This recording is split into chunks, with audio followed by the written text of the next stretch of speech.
The sky blooms in silence. On the horizon, a mushroom cloud rises in slow motion, not roaring, not screaming, just unfolding like a terrible luminous flower at midnight. City streets are frozen mid-gesture. A car half-turned in an intersection, a swing still arcing through the air with no child attached, a traffic light blinking red into no one's eyes. Sound has fallen out of reality. Even panic has been paused. Dust begins to fall, not in a violent wave, but gently, like tired snowflakes that have forgotten how to hurry. Neon signs flicker on empty storefronts, their colors washing over cracked glass and abandoned vending machines. Somewhere, a soda can rattles once in a collapsing convenience store, then settles. The world is ending, and it is doing it as quietly as it can. Here is the thing. The Mushroom War is supposed to be the loudest moment in human history. Nuclear fire, last-second phone calls, the whole universe of fear that fits into a single countdown. But when you slow it down to the edge of stillness, when you stretch each instant until it almost falls asleep, you see something else. You see time itself taking a long, patient breath. Time is here in this scene, not as numbers on a clock, but as a patient observer leaning in the doorway of existence, watching the old world flicker out. Magic is here too, not yet visible, like light behind a closed curtain, waiting for the human noise to die down so it can seep in through the cracks. And entropy sits in the corner like a tired janitor, ready to sweep away one civilization so the floor is clear for candy kingdoms and elemental empires that do not exist yet, but will. Think about that for a second. A whole human reality, with its subway tunnels and its research labs and its forgotten crowns, is dissolving under that cloud. Above it, comets have already carved their signatures into this planet. GOLB has already stared at it from the dark, and something like Prismo will eventually watch all of this from the center of time on a couch that has no business being that comfortable. The dust keeps drifting. It settles over a playground that will become a forest, over a bunker that will sleep under the Candy Kingdom, over the buried bones of people who will, in a very distant sense, turn into bubblegum and rock candy guards. Machines hum to themselves as they power down, like they are trying to lull the ruins into a nap. Even the emergency sirens fade into a long, thin note that could almost be a lullaby if you are tired enough. Civilizations rise. They glow for a moment. They fall away. That is the rule. But something older and quieter keeps watching. The planet keeps turning under the ash. GOLB keeps existing whether anyone speaks his name or not. Far in the future, Shermie and Beth will walk through these same spaces without knowing it, tracing the outlines of this night in the eroded shapes of mountains and the half-remembered faces on broken statues. Let's start there. At the end, that is also a beginning. In this video, we're going to follow that whole arc, from the subways sleeping beneath Ooh to the distant future where even Finn and Jake are legends. We'll move slowly, like the dust in this air, through wars and wishes, comets and crowns, letting each timeline unfold just long enough for you to feel it, and then let it go. By the time we reach Shermie and Beth, you might already be drifting, carried forward on the quiet power of a universe that never really stops. It just changes who gets to dream on its surface. A soft thesis in a hard world. What this sleepy history lesson will do. So, as the dust settles around Shermie and Beth in that far-off, quietly eroded Ooh, here is the thing. This isn't really a video about trivia. It's a bedtime history lesson about collapse and rebirth, about how every candy brick and broken sword in this universe is resting on someone else's forgotten city. We're going to move through the rise and fall of civilization in Adventure Time, like you're watching galaxies form and fade on a ceiling projector, slow and soft enough that your brain can finally loosen its grip. In this video, we're going to start at the end of the world. The Mushroom War, a human-made apocalypse that turns familiar highways and suburbs into the warped geology of Ooh. Think about that for a second. Every pastel hill, every weird dungeon is the scar tissue of a nuclear conflict. We'll trace how that blast doesn't just shatter reality, it knocks the timeline into a new orbit, where magic seeps in, comets leave fingerprints, and the old human world dissolves into legend. From there, we'll watch new kingdoms rise on top of the rubble, in that specifically Adventure Time way where horror wears a party hat. The Candy Kingdom blooming directly over buried subways and bunkers. The Ice Kingdom radiating out from Simon's crown, an artifact with more power than sense. Fire and slime carving out their own molten and gooey empires.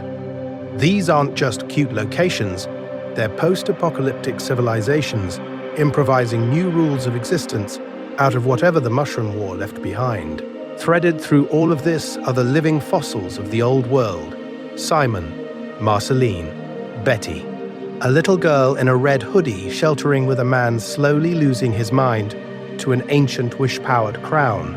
A ruined city, a broken billboard, a father figure who keeps forgetting he's her father. Their memories turn history from abstract lore into something painfully intimate.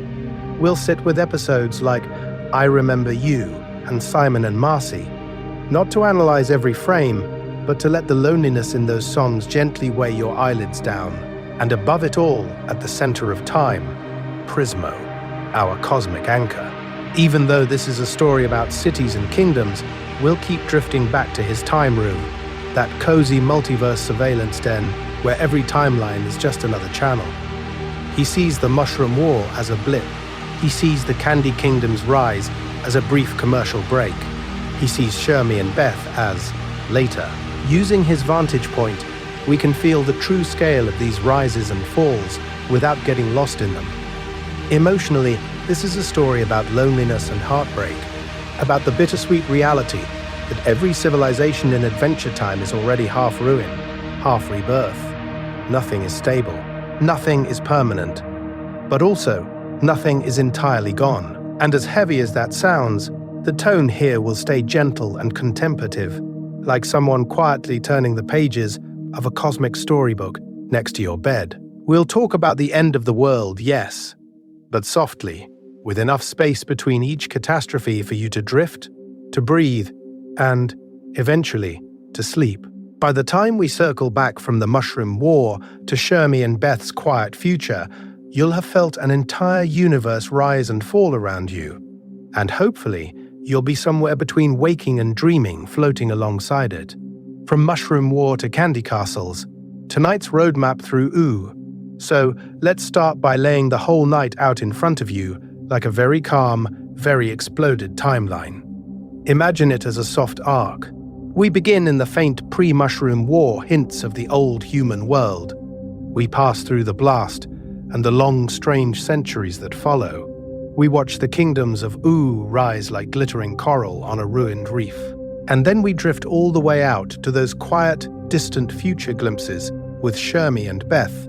Beginning, middle, end. Collapse, candy, echoes. Here is the thing. Even though we're talking about the end of the world and the rise of new civilizations, we're going to treat it like a bedtime story you don't have to keep up with perfectly. So first, we'll walk through the human fall as its own chapter. The old cities, the implied nuclear fire of the Mushroom War, the way reality itself seems to bend in the aftermath. Simon and Marceline's survival sits right there, as a second chapter threaded through the ruins, a small heartbreaking road trip that quietly bridges the human age and the age of Ooh. Think about that for a second. One immortal vampire, and one man losing his mind to an ancient crown, carrying the memory of an entire species. From there, we slide into the Age of Kingdoms. The Candy Kingdom rises, literally built over buried subway tunnels and broken human technology, a pastel monarchy sitting on a graveyard of escalators and food courts. We'll visit Ice King's realm, shaped by that pre-war crown, a relic from a civilization so old it might as well be myth, still rewriting Simon's existence centuries later. Fire Kingdom, Slime Kingdom, all of them forming a new political map on top of an old planetary scar. It is civilization as compost, the multiverse's weirdest recycling program. Later in the video, we'll slow down for the elements reshaping, when the rules of reality go fuzzy and the world is temporarily rewritten into candy, fire, ice, and slime. That's another chapter marker in our timeline, almost like the universe flipping through presets. Then we'll leap ahead to Shermie and Beth's era, where Oo's landmarks are eroded and transformed, and you can feel how many cycles of rise and fall have passed. Statues worn down, castles half buried. Civilization has a faint afterimage. Threaded through all of this, we'll keep lifting you up into the cosmic balcony seats. We'll check in with Prismo's time room at the center of time, where every version of Ooh plays on infinite screens. We'll mark the big turning points with the Catalyst Comet's impacts and Gale B's interventions like cosmic punctuation marks hitting the page of history. A comet here, a reality-eating entity there, just enough apocalypse to move the plot along. And every so often, we'll dive into a specific example and let it cradle you. The Candy Kingdom sitting on top of those buried trains, the Ice King's crown as a wish-adjacent artifact that outlived its makers. Those dark, flooded tunnels under Ooh where the old world still hums. If you drift off and wake up again, that's fine.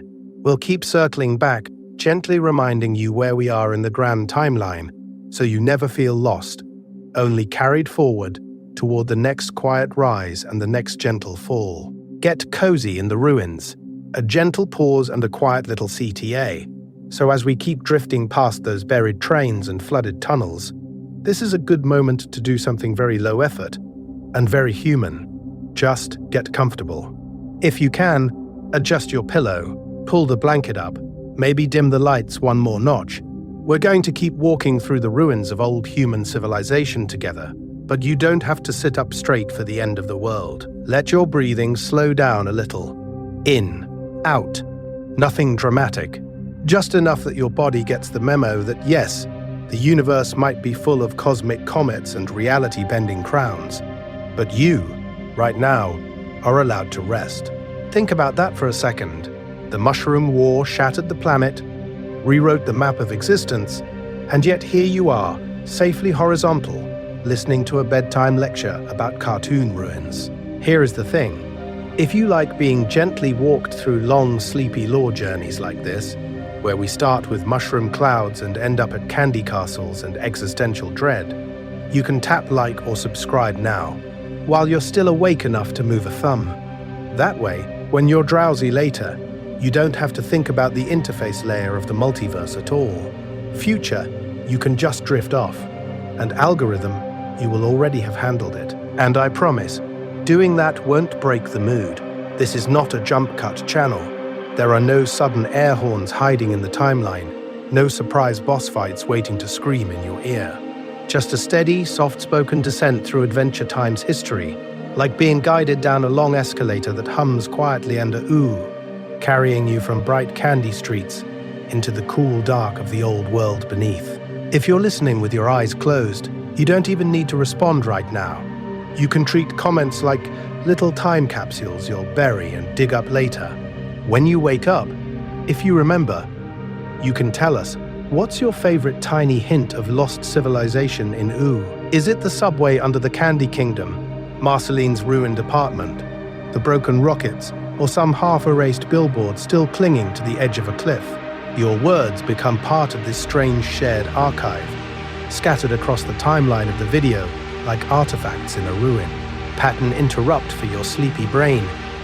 Imagine someone, thousands of years from now, archaeologizing the comments section, trying to reconstruct what we believed about the Mushroom War from your half-awake sentence. That is very funny, and also, in that specifically Adventure Time way, a little profound.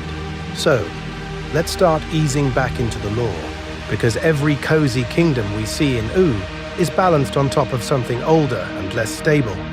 The Candy Kingdom sits on human bunkers. The Ice King's power comes from a pre-war wish-adjacent artifact. Even Shermie and Beth's distant future is built over countless forgotten rises and falls. In this video, we're going to peel those layers back, slowly, and follow the long, quiet arc from the last days of humanity to the strange, bright civilizations that came after.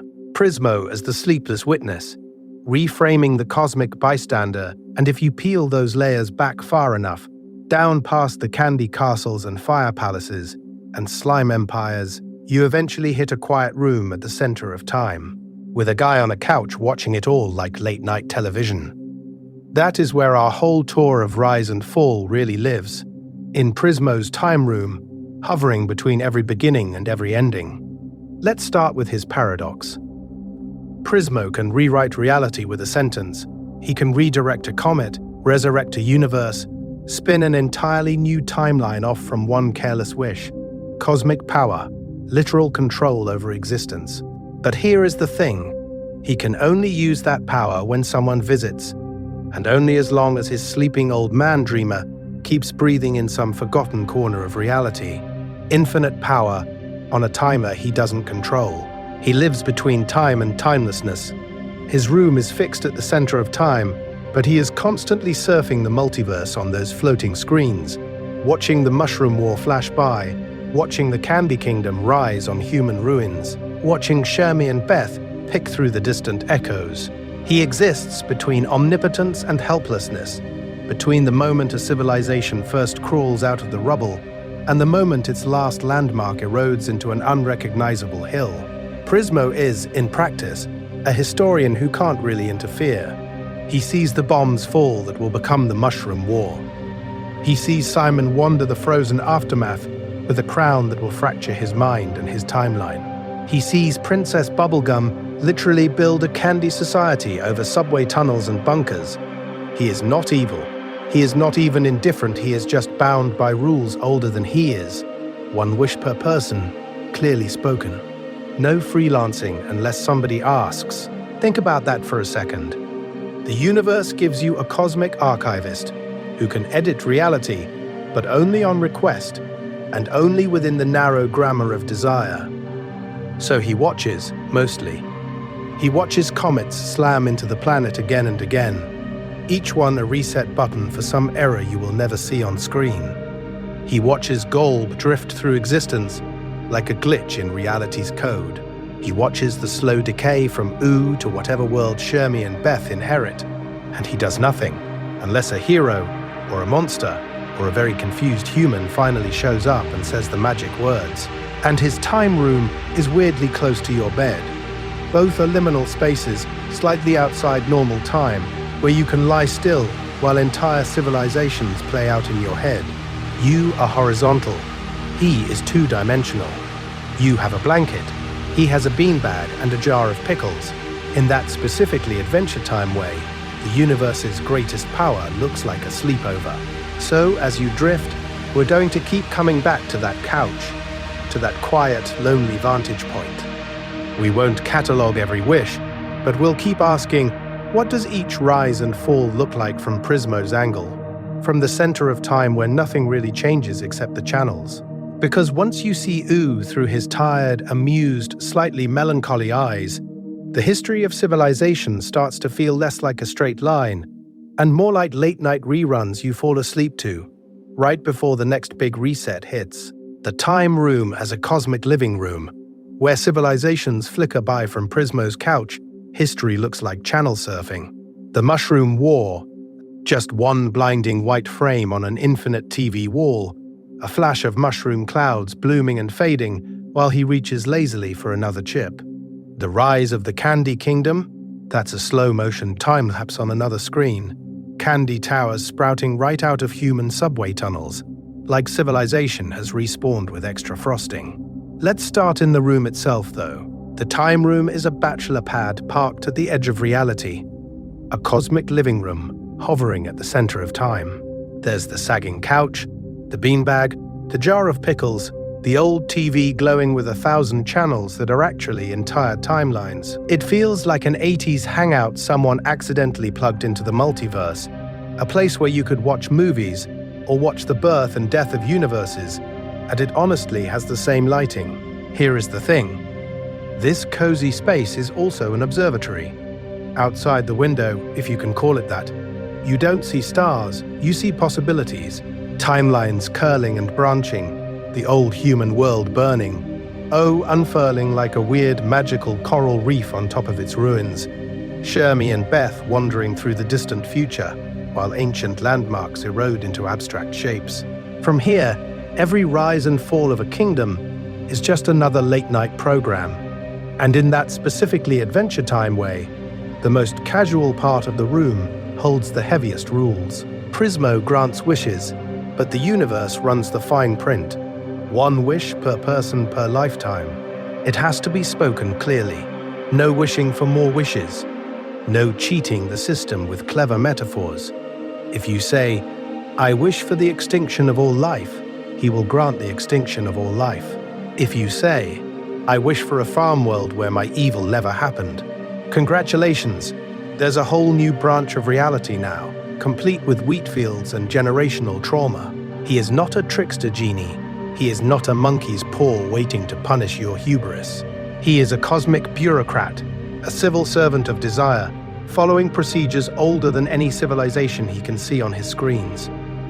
Think about that for a second. Prismo has infinite power to reshape reality, but zero power to say no. So from this couch, the Mushroom War is a bright, catastrophic cut. But then Ooze kingdoms bloom slowly in its wake. Candy, ice, fire, slime, each one a colorful band-aid on a planetary scar. Simon's crown, Marceline's memories, Betty's sacrifices. On Prismo's TV wall, they're just overlapping reruns, human grief echoing through magical eras. Civilizations rise, fall, reset. Comets hit, Golb appears. Timelines fracture. Prismo changes the channel. And yet, there is a deeper fragility humming under the carpet. We're going to talk later about how this whole room, and Prismo himself, are just the dream of an old man sleeping in some distant, boring corner of reality. For now, just notice the implication. Even the center of time is built on something soft. Even the cosmic living room, where universes flicker by, is one interrupted breath away from disappearing. If the time room can vanish like a dream, what does that say about the empires glowing on its screens? The dreamer behind the curtain. When a universe is just someone sleeping. So let's start with the part that feels like a joke written by a philosophy major on no sleep but isn't a joke at all. Here is the thing. Prismo is not metaphorically a dream. He is literally the dream of an old man, sleeping in another dimension. If that man wakes up, the time room evaporates, the Wishmaster disappears, and every timeline he's ever touched keeps going without the cosmic lifeguard who nudged it. When we finally see the dreamer, the contrast hits harder than any catalyst comet. No glowing runes, no swirling galaxies. Just a frail human body on a plain mattress in a cramped beige room. A lamp, a nightstand, the kind of space you could walk past without ever guessing that the center of time is humming quietly inside it. The universe has given you candy castles and lich apocalypses, but this little room feels smaller, more fragile, more breakable than any cosmic battlefield we've seen. The old man isn't a wizard or a king. He looks like someone who might have ridden the subway under the Mushroom War city or stood in line at a grocery store that no longer exists. Ordinary, vulnerable. You get the sense that his back hurts, that he has favorite socks, that he once paid taxes, and yet his unconscious mind is running a two-dimensional wish entity who can casually rewrite entire branches of the multiverse. Think about that for a second. The power that redirected the Lich into a harmless baby is balanced on the REM cycle of a guy who probably needs a humidifier. From Prismo's perspective, that makes everything he touches feel like a dream inside a dream. Farm world?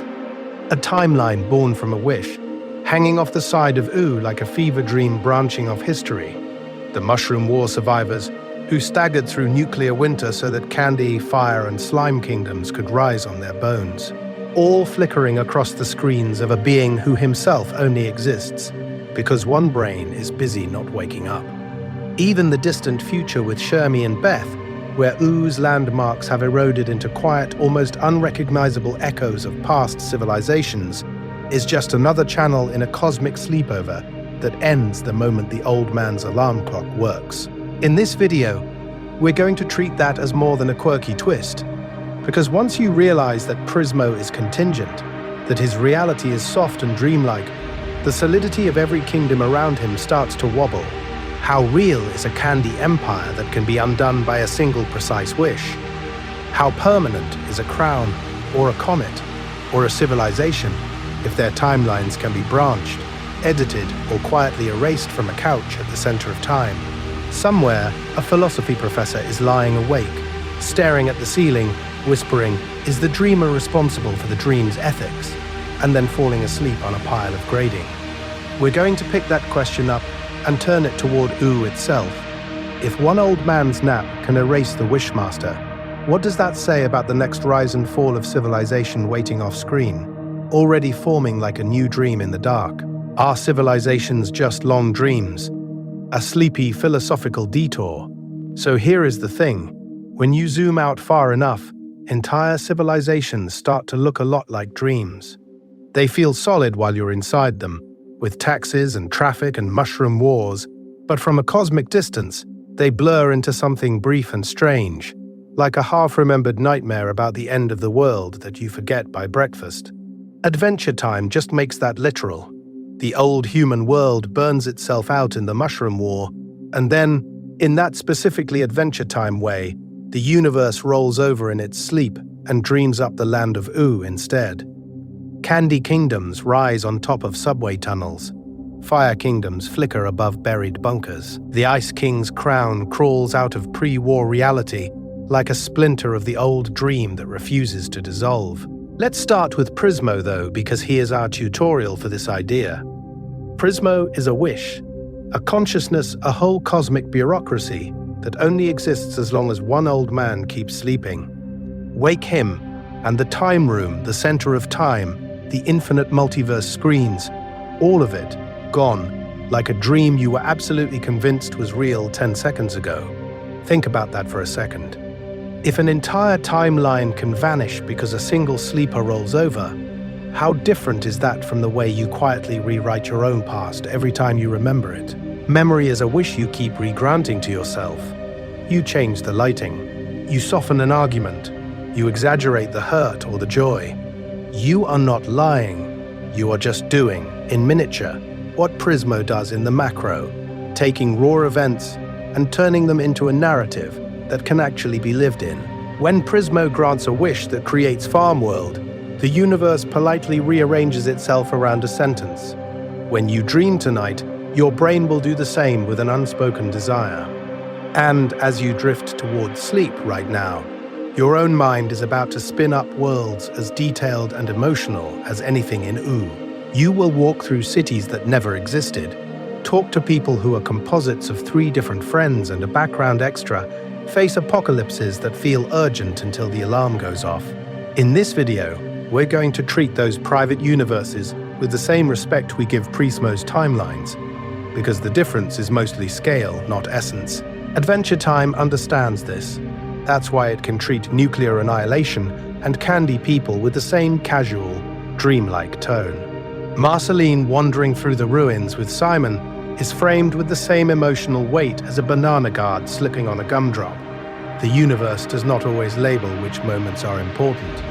Dreams don't either. So when we go back to the Mushroom War, to comets crashing in, to rising like a new thought in the planet's mind, we won't just be reciting plot. We'll be watching a world wake up from one dream and slide into another. And there is one particular moment in that transition where reality blinks and everything changes. Before the blast, ancient wizards, comets, and the world that came first, that blink takes us somewhere even stranger than mushroom clouds.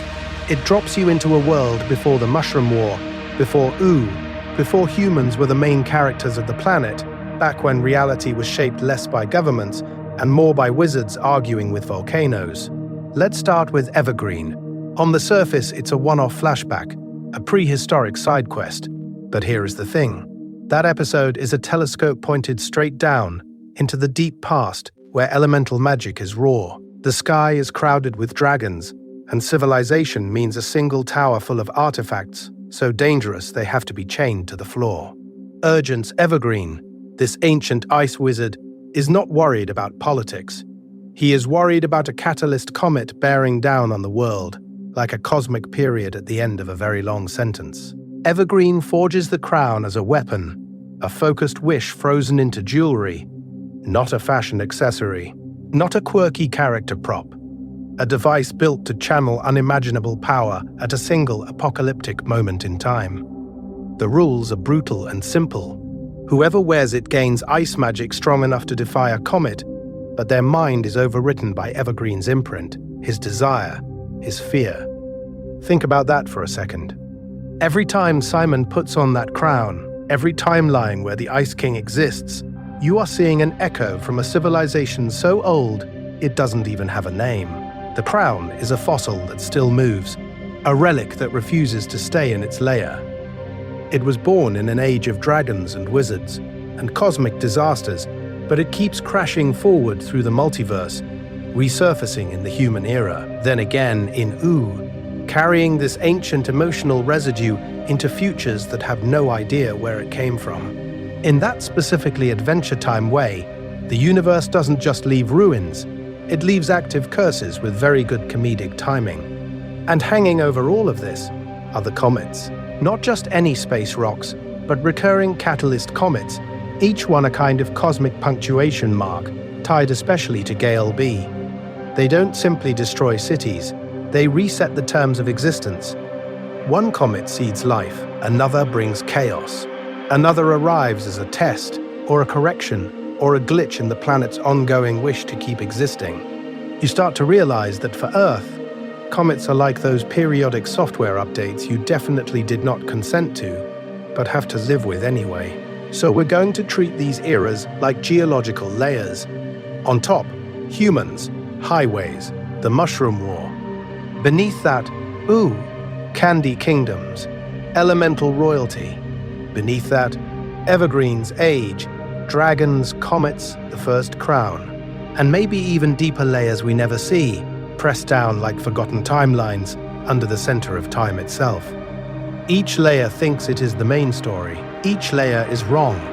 From Evergreen's perspective, the human world would have looked fragile, almost temporary. A brief experiment in steel and plastic laid over an older magical bedrock. And from the far future, when Shermie and Beth climb over the eroded bones of Ooh, our beloved Candy Kingdom will read the same way. A bright, silly flare in the dark, already fading. The planet keeps cycling through wishes for what civilization should be. The comets keep answering. And somewhere between those answers, the Mushroom War lights the sky, and another layer cracks. The Mushroom War. When human civilization cracked open the sky, opens like an eye, and for a moment, the whole planet is just light and noise. A stem of fire climbs upward, blossoms outward, and you finally understand why they call it a mushroom cloud. It's beautiful. It's unbearable. It is a wish for power written directly onto the atmosphere. Let's start with the imagery, because Adventure Time does something very deliberate here. You never sit through a full battlefield montage. You get fragments.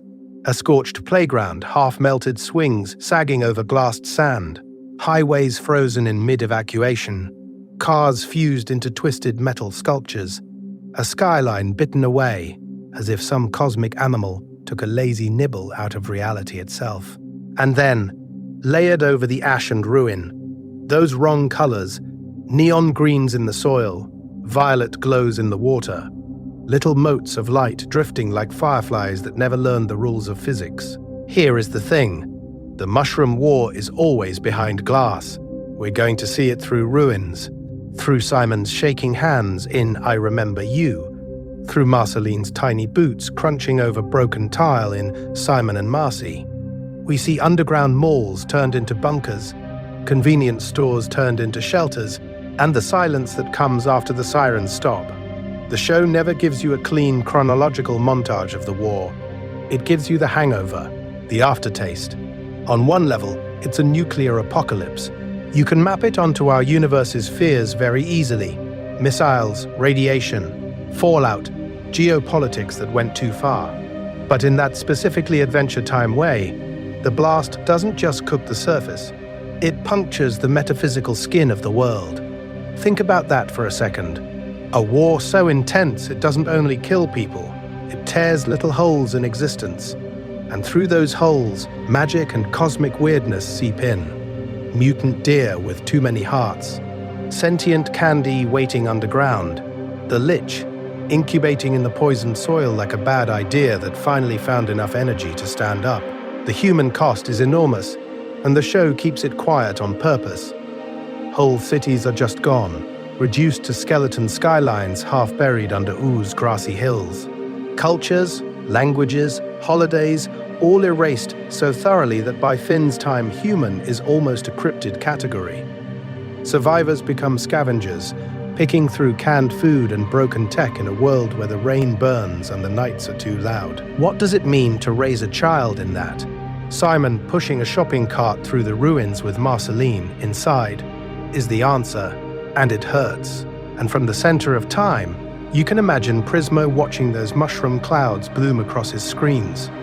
To him, it's one more bright, terrible flower in the multiverse, flaring and fading along a timeline he can scrub through like a VHS tape. Up close, it's tragedy. From his couch, it's almost abstract. Another civilization cracking so that a new wish for what the world could be can leak through the fractures. Because out of those fractures, Ooh will grow. Candy, ice, fire, slime. We'll get there next. Simon and Marceline in the wreckage. Two survivors carrying a dead world. So when we say Ooh grows out of fractures, you can actually watch it happen in miniature, in two people. A ruined city, a frightened child, and a man with a crown that sounds like a radio picking up the end of the world. Let's start in Simon and Marcy. The camera drifts over broken highways and empty skyscrapers, all that old human power frozen mid-collapse. Simon is pushing a shopping cart through the wreckage, humming, trying to make the apocalypse feel like a field trip. Marceline is tiny, clutching Hambo, asking if the monsters are coming back tonight. Think about that for a second. For her, the baseline of reality is already monsters at night. Civilization has fallen so completely that fear is just Tuesday. Here is the thing. Simon is still trying to play by the old rules. He talks about vitamins, about museums, about what grown-ups are supposed to do. But the crown keeps whispering. Every time he uses its power to protect her, a little more of Simon Petrikov's timeline burns away. He is not evil. He is not even indifferent. He is just bound to an artifact whose magic rewrites his mind the way the Mushroom War rewrote the planet. His transformation mirrors the collapse around him. First, you lose institutions. Then you lose routines. Then you lose names. Simon forgets appointments, then memories, then Marceline herself, the way the world forgets traffic lights, then history, then why any of it mattered. The crown erases his identity, while the ruined city erases all the structures that gave that identity context. It's one long shared amnesia. And in I Remember You, we're going to see the echo of that amnesia centuries later. Ice King, this absurd, lonely wizard in a frozen tower, tries to write a song with Marceline. He doesn't remember why he feels attached to her. He just does. There is sadness there, recognition, the ghost of a universe he once belonged to. The lyrics become a message from the past, Simon to the present. Ice King, bleeding through the cracks in his mind like radio static from another timeline. Marceline, meanwhile, becomes the archive. She is literally a living memory of the human world, stretched out by vampire immortality across a multiverse of eras. She carries songs about fries, about dads, about Simon, like little data packets smuggled through time. She remembers the smell of old subways under the Candy Kingdom, the taste of canned food before everything tasted like magic. Her existence is a bridge, 1 foot in a dead city, 1 foot in ooze candy-colored absurdity. Their relationship holds the emotional weight of an entire fallen civilization. The tenderness of Simon giving Marcy soup, singing to her, putting on the crown to scare away monsters, is the tenderness of a dying culture trying to protect its children with the last of its power. The tragedy of him becoming Ice King is not just one man's mental collapse. It is the human world losing its name, its continuity, its ability to remember itself. And while they wander through malls full of mannequins and empty parking garages, you can feel that Ooh is already incubating around them. Deep underground, in bunkers and laboratories, Candy mutagens and broken machines are quietly rewriting biology. Far away, comets are still drawing their slow arcs, aiming at the planet like cosmic punctuation marks. Something new is starting to grow beneath their feet, in that specifically Adventure Time way where you can't tell if it's salvation, corruption, or both. We'll go down there next, into the buried human bones of the world, and the strange, sweet kingdoms that rise on top of them. Ruins beneath the candy. How ooh grows out of human bones. So we go down. The camera drops through the grass and gumdrops and pastel cobblestones, and the colors peel away like icing, and underneath, ooh, you start to see the bones. Not metaphorical bones, actual bones, and rebar and subway tunnels that once moved millions of humans from one version of their lives to another. Let's start with that buried infrastructure, because it's everywhere once you notice it. There are train cars rusting in underground caverns, tracks twisted by time and by whatever cosmic forces rewrote the planet's surface. There are bunkers full of canned food, gas masks, and VHS tapes that no one alive remembers how to play. Broken robots lie in heaps, their eyes long dead, their power drained centuries ago, still reaching out as if they were waiting for orders from a commander who turned to dust. Sometimes you even see the silhouettes of decayed skyscrapers, their tops snapped off, their lower floors now forming the foundations of dungeons and lairs. Here is the thing. The Candy Kingdom is not floating in some abstract magical realm. It is sitting directly on top of all this. Princess Bubblegum's cheerful streets, the Candy citizens with their little errands and anxieties, they are literally walking over forgotten human sidewalks and train lines. The royal castle, with its frosting towers and flag-waving jelly beans, might be anchored in the concrete core of an old office building. You never see a zoning permit. You just see this wild collision of errors, where a peppermint butler might be standing exactly where an accountant once waited for the subway. The show keeps pulling the curtain back on this layering. Finn and Jake are constantly dropping through trapdoors in reality into the old world. In Dungeon Train, they ride an endless magical train that feels like a warped echo of those human subways. In the vault, Shoko's memories drag Finn into a half-flooded, neon-lit ruin beneath the Candy Kingdom, where pre-war tech still hums faintly. In Simon and Marcy, the Ice King's past life leads us through shattered cities, abandoned malls, and parking garages that will, one day, be the same territory where candy people gossip about parties. Think about that for a second. Ooze whimsy is a crust, a thin, sweet, brightly lit surface laid over deep, unresolved history and trauma. It is like a dream covering over waking life, a wish the universe made to not have to look directly at what happened in the Mushroom War. The trauma doesn't vanish. It just becomes background set dressing for a new generation that calls the ruins dungeons and loot spots. And we're going to see that this isn't just aesthetic. As human civilization fades into the basement of existence, something else starts crystallizing in its place. Elemental and magical powers seep up through the cracks. The Ice Kingdom freezing over old skylines, the Fire Kingdom boiling out of fractured tectonic scars, the Slime Kingdom oozing through sewers that once carried human waste. In that specifically Adventure Time way, the multiverse hates a vacuum, so new kingdoms grow out of human bones like colorful fungi. Those are the civilizations we're heading toward next. The elemental empires, the magical courts, the candy monarchy built on concrete. Because once you understand what they're standing on, their rise, and their eventual fall, hits very differently. Princess Bubblegum's Candy Kingdom, science, sugar, and soft authoritarianism, and out of those human bones and subway tunnels, something deeply weird crawls into existence. A pink ocean of half-melted candy, slowly teaching itself to think. Let's start there, because before she's a princess in a lab coat, Princess Bubblegum is literally just candy biomass. After the Mushroom War, when radiation and raw magic leak through the broken atmosphere, this sugar sludge begins to self-organize, like yogurt that accidentally evolves a PhD. Over time, it aggregates into Bonnie Bell Bubblegum, not born, but precipitated. A person crystallized out of syrup and science, carrying the memory of collapse in her very molecules. Here is the thing. Once you realize PB is a walking, talking cross-section of post-apocalyptic ecology, the Candy Kingdom stops being just a cute backdrop. It becomes a survival strategy. She doesn't inherit a people, she manufactures one.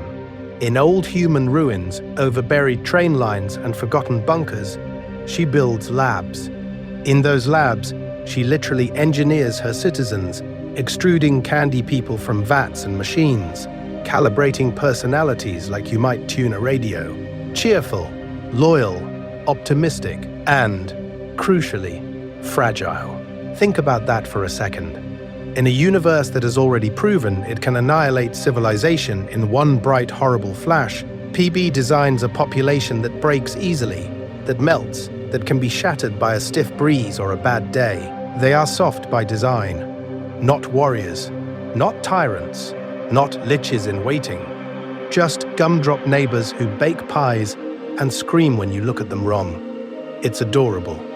It's also a control mechanism, because on the surface, the Candy Kingdom is this pastel utopia where time feels slow and safe, like a permanent birthday party at the center of time.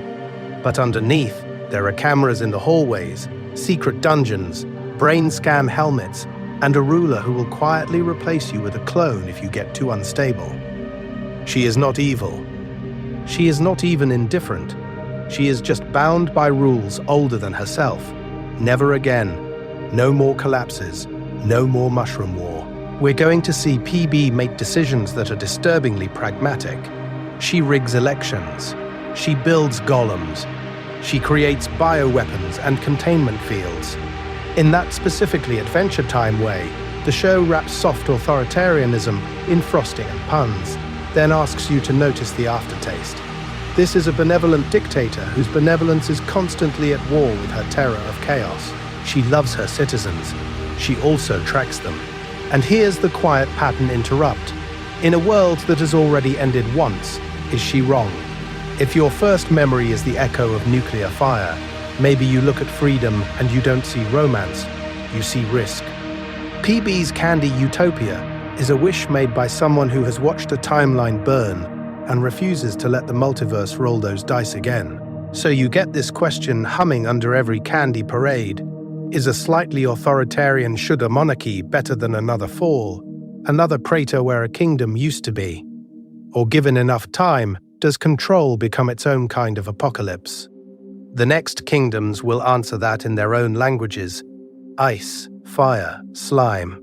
The Ice Kingdom, a grief-frozen civilization that never quite was, and when the language is ice, control looks different. It doesn't look like parades and treaties.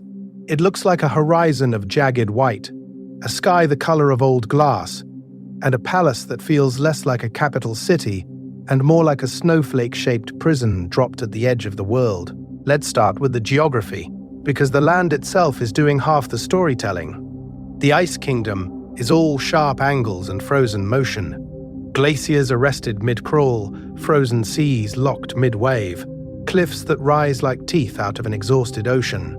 There are no cozy villages tucked into valleys, no networks of roads, no signs of trade or time-worn paths, just wind-carving lines through endless drifts, and in the middle, a blue-white palace clinging to a mountain like it's afraid to fall. It's a kingdom without neighborhoods, a capital without a country.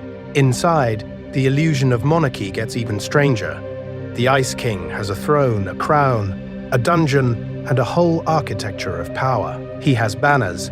He has a pipe organ. He has, technically, vassals in the form of penguins who waddle around like a very underqualified bureaucracy. But there are no citizens bringing petitions, no nobles jockeying for power, no economy, just a lonely man in a bathrobe, writing fan fiction about himself and kidnapping princesses to populate a court that never actually becomes a society. Here is the thing. He is playing monarchy the way a child plays house, except the child has reality-warping ice magic and a traumatic backstory. He enforces no laws. He collects no taxes. His foreign policy is just badly planned abductions that keep getting thwarted by a stretchy dog and a kid with a sword. Think about that for a second. This is what a failed civilization looks like in Adventure Time. Not ruins, but a performance of rulership with no one really watching. And under all of that, under the penguins and the fan fiction and the sad bachelor pad throne room, is the crown. The same archetypal ice magic we glimpse in Evergreen, when an ancient elemental mage tries to command a comet and ends up imprinting his fear and desire into a relic that outlives his entire timeline. The crown is older than Simon, older than the Mushroom War, maybe older than the recognizable universe of Ooh. When Simon puts it on, he doesn't just gain power, he inherits a role in a cosmic pattern. The Ice Kingdom we see is a broken echo of that primordial ice civilization, filtered through one human mind that is slowly being overwritten. So you get this paradox. The structures of rulership are there: throne, territory, heraldry, even a history of the crown that stretches back toward the center of time. But the social fabric never forms. It is a civilization of one, a monarchy where the only truly loyal subject is Gunther. And even Gunther is eventually revealed to be something much older and weirder than a penguin in turn. We're going to come back to that idea of elementals inheriting old patterns, because while Ice King plays at being a king on his lonely glacier, other elemental powers are quietly doing what he can't, turning raw magic into stable empires, and rewriting the rules of existence across Ooh in fire, slime, and something far more organized than snow. Fire, slime, and more. The elemental kingdoms as nature's new empires, so while Ice King is out there improvising a one-man monarchy on a melting glacier, the rest of Ooh is doing something much more serious. It's building empires out of raw elements. Not skyscrapers, not highways. Whole civilizations made of fire, slime, candy, and ice stitched directly into the nervous system of reality. Let's start with the Fire Kingdom, because you can almost feel the temperature spike just thinking about it. Deep under the crust, in a volcanic basin, there's a city where the air is ash, the rivers are lava, and anger is not a flaw in the culture, it is the culture. This is a place ruled first by the Fire King, then by Flame Princess, where power is measured in heat, in explosions, in how completely you can burn away the old to make room for the new. You don't just live there, you smolder there. Here is the thing.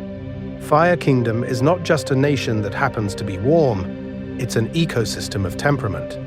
Everyone is literally combustible, emotionally volatile, wired so that rage and hurt can ignite the entire social order.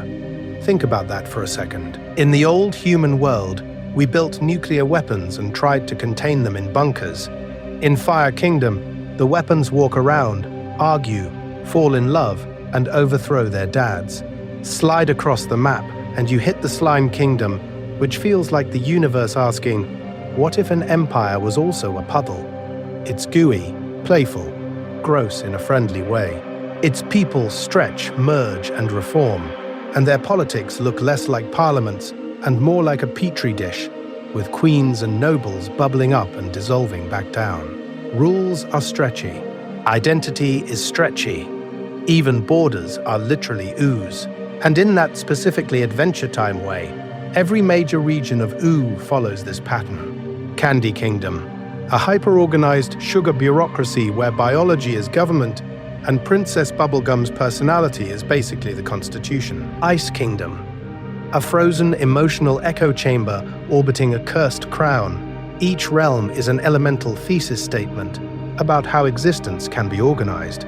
Fire as passion and destruction, slime as adaptability and decay, candy as comfort and control, ice as memory and isolation. We're going to contrast that with the ruins under their feet. Human civilization ran on technology, industry, and abstract systems. You had corporations, nation-states, stock markets, the whole fragile multiverse of paperwork and code. These new kingdoms run on magic, biology, and monarchs whose emotional arcs literally redirect history. When Flame Princess has a breakup, the climate changes. When Bubblegum has a moral crisis, the surveillance infrastructure twitches. So Ooh's map is not just political, it's metaphysical. Each kingdom is an elemental save file, a way the universe can choose to be. And the show quietly tells you that these aren't just territories arguing over borders.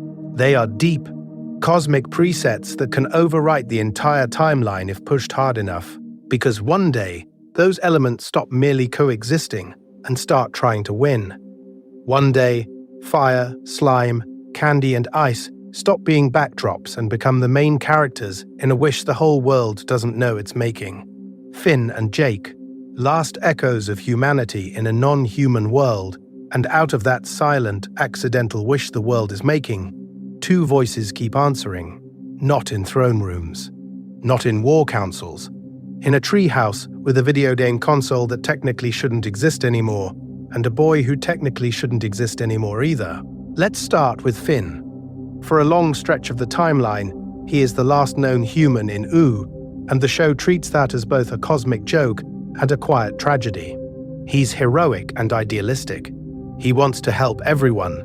He runs toward danger like the universe left a to-do list on his bedside table. But here is the thing. He is a human raised by magical dogs in a reality that barely remembers what human even means. To most of Ooo, he's not the default. He's the weird one. Think about that for a second. The last human doesn't grow up in a museum of human culture or in a bunker full of history books. He grows up with Jake in a house built into a living tree, surrounded by talking candy, elemental queens, and ancient ruins he treats as playgrounds. He plays video games on a console dug out of the wreckage of the Mushroom War, wields swords forged from the bones of old civilization, and has absolutely no direct memory of the world that made any of it. He is the echo of a species that has forgotten it is echoing. And Jake, stretched out on the couch next to him, is the bridge, a magical dog with shape-shifting powers and a consciousness that slides between animal instinct, lazy uncle energy, and oddly profound cosmic insight. He is not human. He is not just an animal. He is this fluid in-between presence that can turn himself into a boat, a house, a shield, or a moral compass, depending on the day. Jake's body ignores the old rules of biology. His mind casually brushes against the old rules of power. Together, they wander. That's their whole job description. They visit the Candy Kingdom, Fire Kingdom, Ice Kingdom, the Slime Territories, the Nightosphere, Prismo's Center of Time bachelor pad in the multiverse. They are not official ambassadors. They are not elected, but functionally, they become informal diplomats, cultural translators, and sometimes very confused therapists. When Finn mediates between Flame Princess and Princess Bubblegum, or when Jake hangs out with Lady Rainicorn and bridges language and species in one relationship, Oo's fractured civilizations briefly sync up. Their home reflects that. The treehouse is a micro-civilization, a tiny museum of the entire timeline. Old-world relics like game cartridges, broken tech, and human weapons lie next to demonic swords, cursed armor, and magical artifacts that bend reality. It's cozy. It's improvised. It looks like the universe tried to rebuild a dorm room from memory and got distracted halfway through. Following Finn and Jake through Ooo is like walking through a dream of a world trying to remember itself.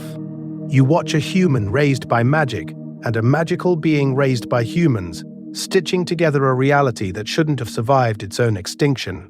And as they grow, fail, and keep going, the show quietly asks, when this pair is gone, what echoes will they leave for the next civilization to find? We're going to follow that question forward in time, to see who answers it after they're gone. Comets and GOLB, cosmic punctuation marks in Oo's history. We're going to follow that question forward in time. And when we do, we keep running into the same two shapes on the horizon. Not kingdoms, not heroes, comets, and Golb. They show up like cosmic punctuation marks, dropping into the sentence of Oo's history to say, pause here. Civilization is about to change. Let's start with the comets. In Adventure Time's universe, these aren't just pretty rocks that forgot how to orbit correctly. The Catalyst Comet is a recurring visitor, a kind of cosmic delivery system that brings beings of immense power down into reality. Finn's own soul rides one in a previous cycle, long before he's a boy with a hat and a sword. Think about that for a second. The hero of the show is literally a recurring meteor of consciousness that keeps reincarnating into the timeline, like the universe keeps making the same wish for someone brave, over and over. Each comet pass is an era marker, a reset point, a moment where the multiverse quietly flips to a new page. The comets arrive, something or someone steps out of them, and suddenly the rules of the world tilt. Old powers lose their grip. New powers wake up. It is not gentle. It is not fair. It is just how this reality breathes over long stretches of time. And then there is Golb. If the comets are cosmic commas, Golb is the paragraph break. Entropy incarnate. A being whose presence unravels structure, language, and even the idea of separate forms. His voice scrapes through reality like nails on the fabric of existence itself. When Golb appears over buildings melt, bodies fuse, words disintegrate into raw sound. Civilization doesn't just fall, it forgets that it was ever arranged into cities and songs in the first place. Here is the thing. Golb isn't evil in the cartoon villain sense. He is not petty. He is not even really a he. Golb is the universe's tendency toward dissolution, given a face the opposite of every wish to build, to love, to name. Where the comets seed potential, gold bites the slate. Together they form a rhythm. Rise, fall, rewrite. Characters respond to these forces in very different ways. Evergreen, back in the primordial age, tries to hack the system, pouring his terror of the catalyst comet into the ice crown, trying to capture cosmic power in a wearable artifact. Simon, centuries later, inherits that desire without understanding it, putting the crown on and letting its power rewrite his mind to survive a world already ruined. Others, like the people of Pooh during Golb's attack, don't try to harness anything. They just hold hands, sing, and hope they make it through the wave. And in that specifically Adventure Time way, the show tells you this is not the only draft. Because in one alternate timeline, Farmworld, the same catalyst comet, the same Golb B and one sleepy god in the center of time, Prismo collide differently. The wish tilts, the impact shifts, and an entirely different civilization grows out of the same crater. So what happens when you nudge those cosmic punctuation marks just a little to the left? Farmworld, a sideways civilization, born from a single wish. So what happens is this. A skeleton in a robe walks into the center of time and asks for the end of everything. The Lich stands in Prismo's cozy cosmic bachelor pad, framed by beanbags and VHS tapes, and says, with that voice that sounds like rust on reality, "I wish for the extinction of all life." 5 words. That is all it takes to threaten every universe, every timeline, every fragile little civilization that ever managed to stand up and say we were here. Here is the thing. Prismo has to grant it. Those are the rules. 1 wish per person, spoken clearly, fulfilled literally. He is not evil. He is not even indifferent. He is just bound by procedures older than existence itself. So when the Lich's desire hits the system, reality starts to tilt toward absolute silence. And then Finn, shaking, terrified, does the most human, most Adventure Time thing possible. He blurts out a counter-wish. Let's start with Finn's sentence. "I wish the Lich had never even existed." The moment those words leave his mouth, you can almost feel the multiverse flinch. Prismo doesn't erase the Lich from the timeline we know. He can't overwrite like that. Instead, the wish branches. A new universe buds off the side of reality.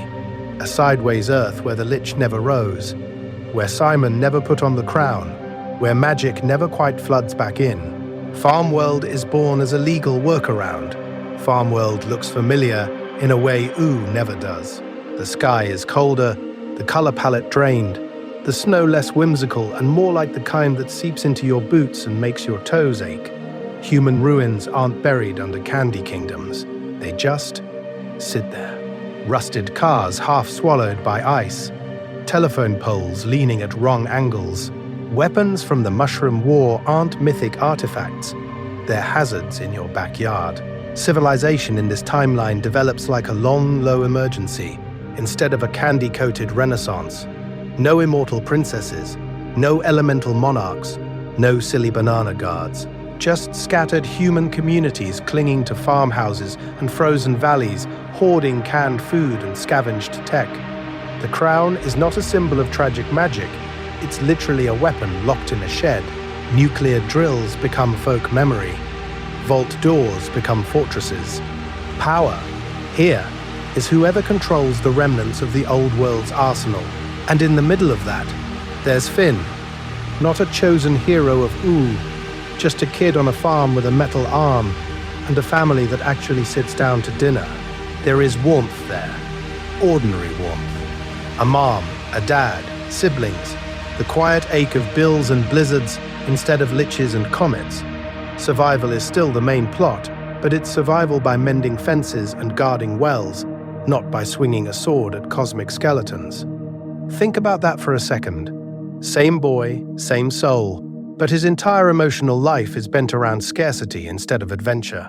From Prismo's perspective, Farmworld is an extra tab open on the infinite monitor wall. A whole civilization, with its own rises and falls, spun out of a single line of dialogue. He didn't intend to make a new universe, he just followed the wish.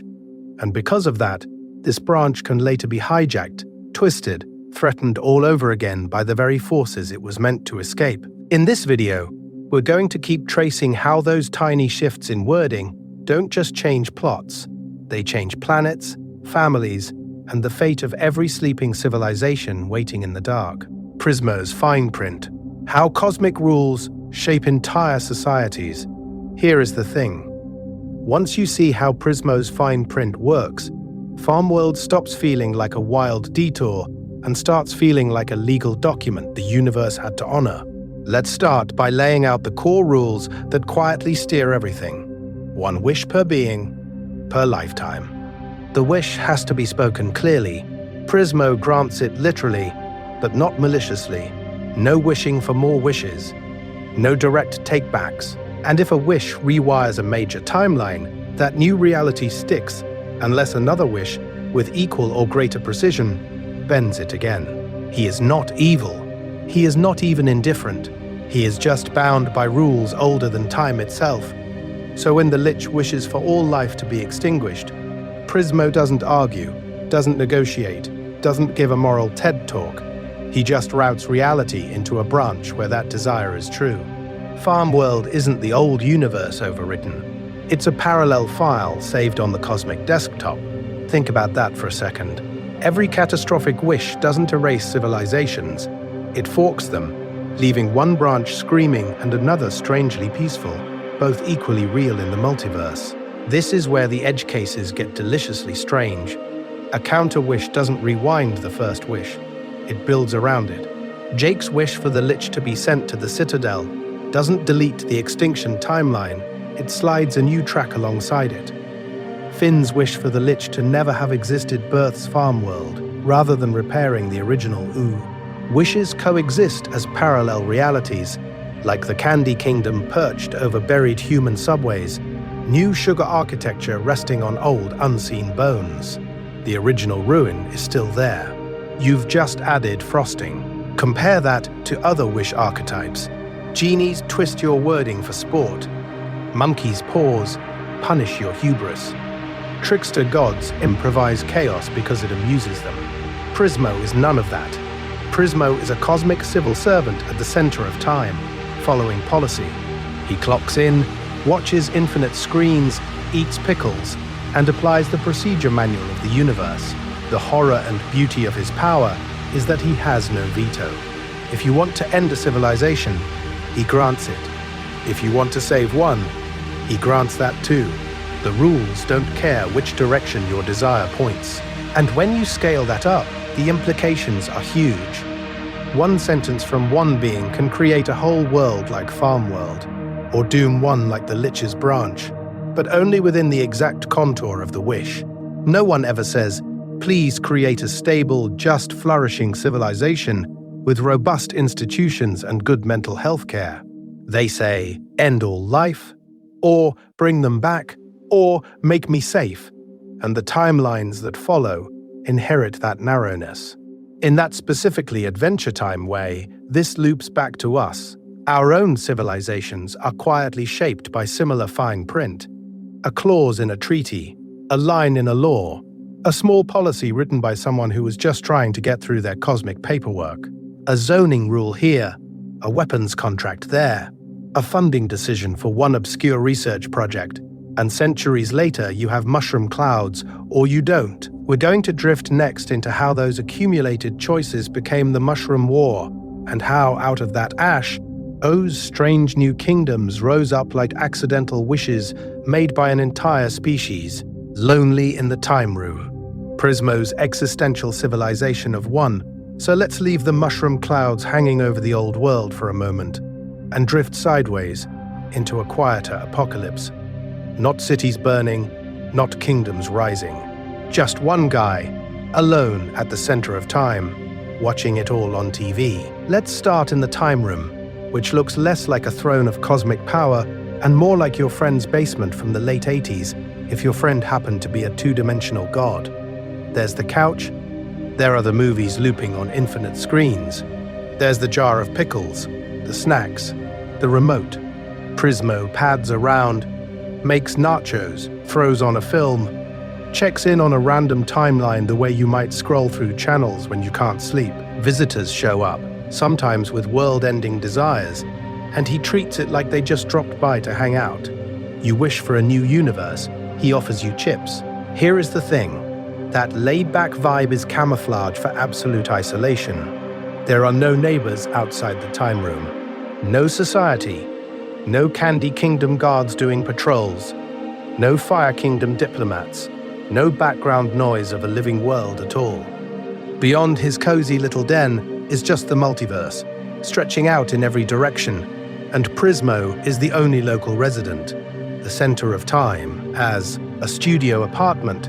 And somewhere else, in a completely ordinary corner of reality, an old man sleeps. That's the part that makes it feel fragile. Prismo's entire existence, this whole cosmic bachelor pad, is just a dream of that man. Wake him up, and the Time Room pops like a soap bubble. The screens, the wishes, the snacks, gone. Think about that for a second. We're talking about a being who can rewrite the fate of Ooh with a sentence, and yet his existence hangs on the REM cycle of a stranger. So you get this bizarre tension between omnipotence and dependence. Prismo can snap a timeline sideways, create a farm world, undo the lich, bend reality for Finn and Jake like it's nothing. But he can't keep his dreamer alive forever. He can't control when someone walks through that portal needing a wish, or when centuries pass in silence and it's just him and his movies. He is not evil. He is not even indifferent. He is just bound by rules older than he is, older than the universe itself. And that dependence asks some gently unsettling questions. Is Prismo real if he's only a dream? Are civilizations real if one casual wish can overwrite their entire history? Or a catalyst comet can erase them in a single impact? If the Candy Kingdom, the Ice Kingdom, all those delicate little post-Mushroom War societies can be unmade from a couch, what does real even mean in this universe? In that specifically Adventure Time way, the show answers without answering. Reality is what leaves echoes. Prismo remembers timelines that no longer exist. He carries extinct possibilities like home movies. And if we really want to understand the rise and fall of Oo's civilizations, we're going to have to watch not just the kingdoms themselves, but the people who remember and forget them. People like Marceline, who walks through ages like Prismo flips channels, carrying the ruins inside her. Marceline the Vampire Queen.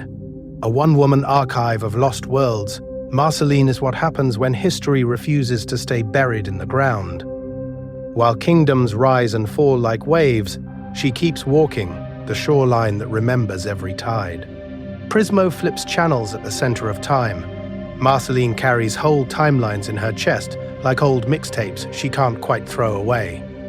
Let's start at the end of the human world. A half-demon kid wandering through the irradiated skeleton of a city, clutching a worn teddy bear, scavenging cans while the sky still remembers mushroom clouds. Simon Petrikov, not yet the Ice King, stumbling through the same ruins with a magic crown that is quietly rewriting his brain. Here is the thing. Before Marceline is the vampire queen, before the axe bass and the floating and the bravado, she's just a child Simon is trying to keep alive in a universe that has already ended once. You watch him sing to her in broken supermarkets. You watch him give her soup, his coat, his last fragments of sanity. And then, time does what time always does. The crown wins. Simon falls. Marceline survives. She survives long enough to be turned into a vampire, long enough to watch the toxic wasteland molt into the land of Ooh, long enough to outlive entire civilizations that never even knew the word human meant anything real.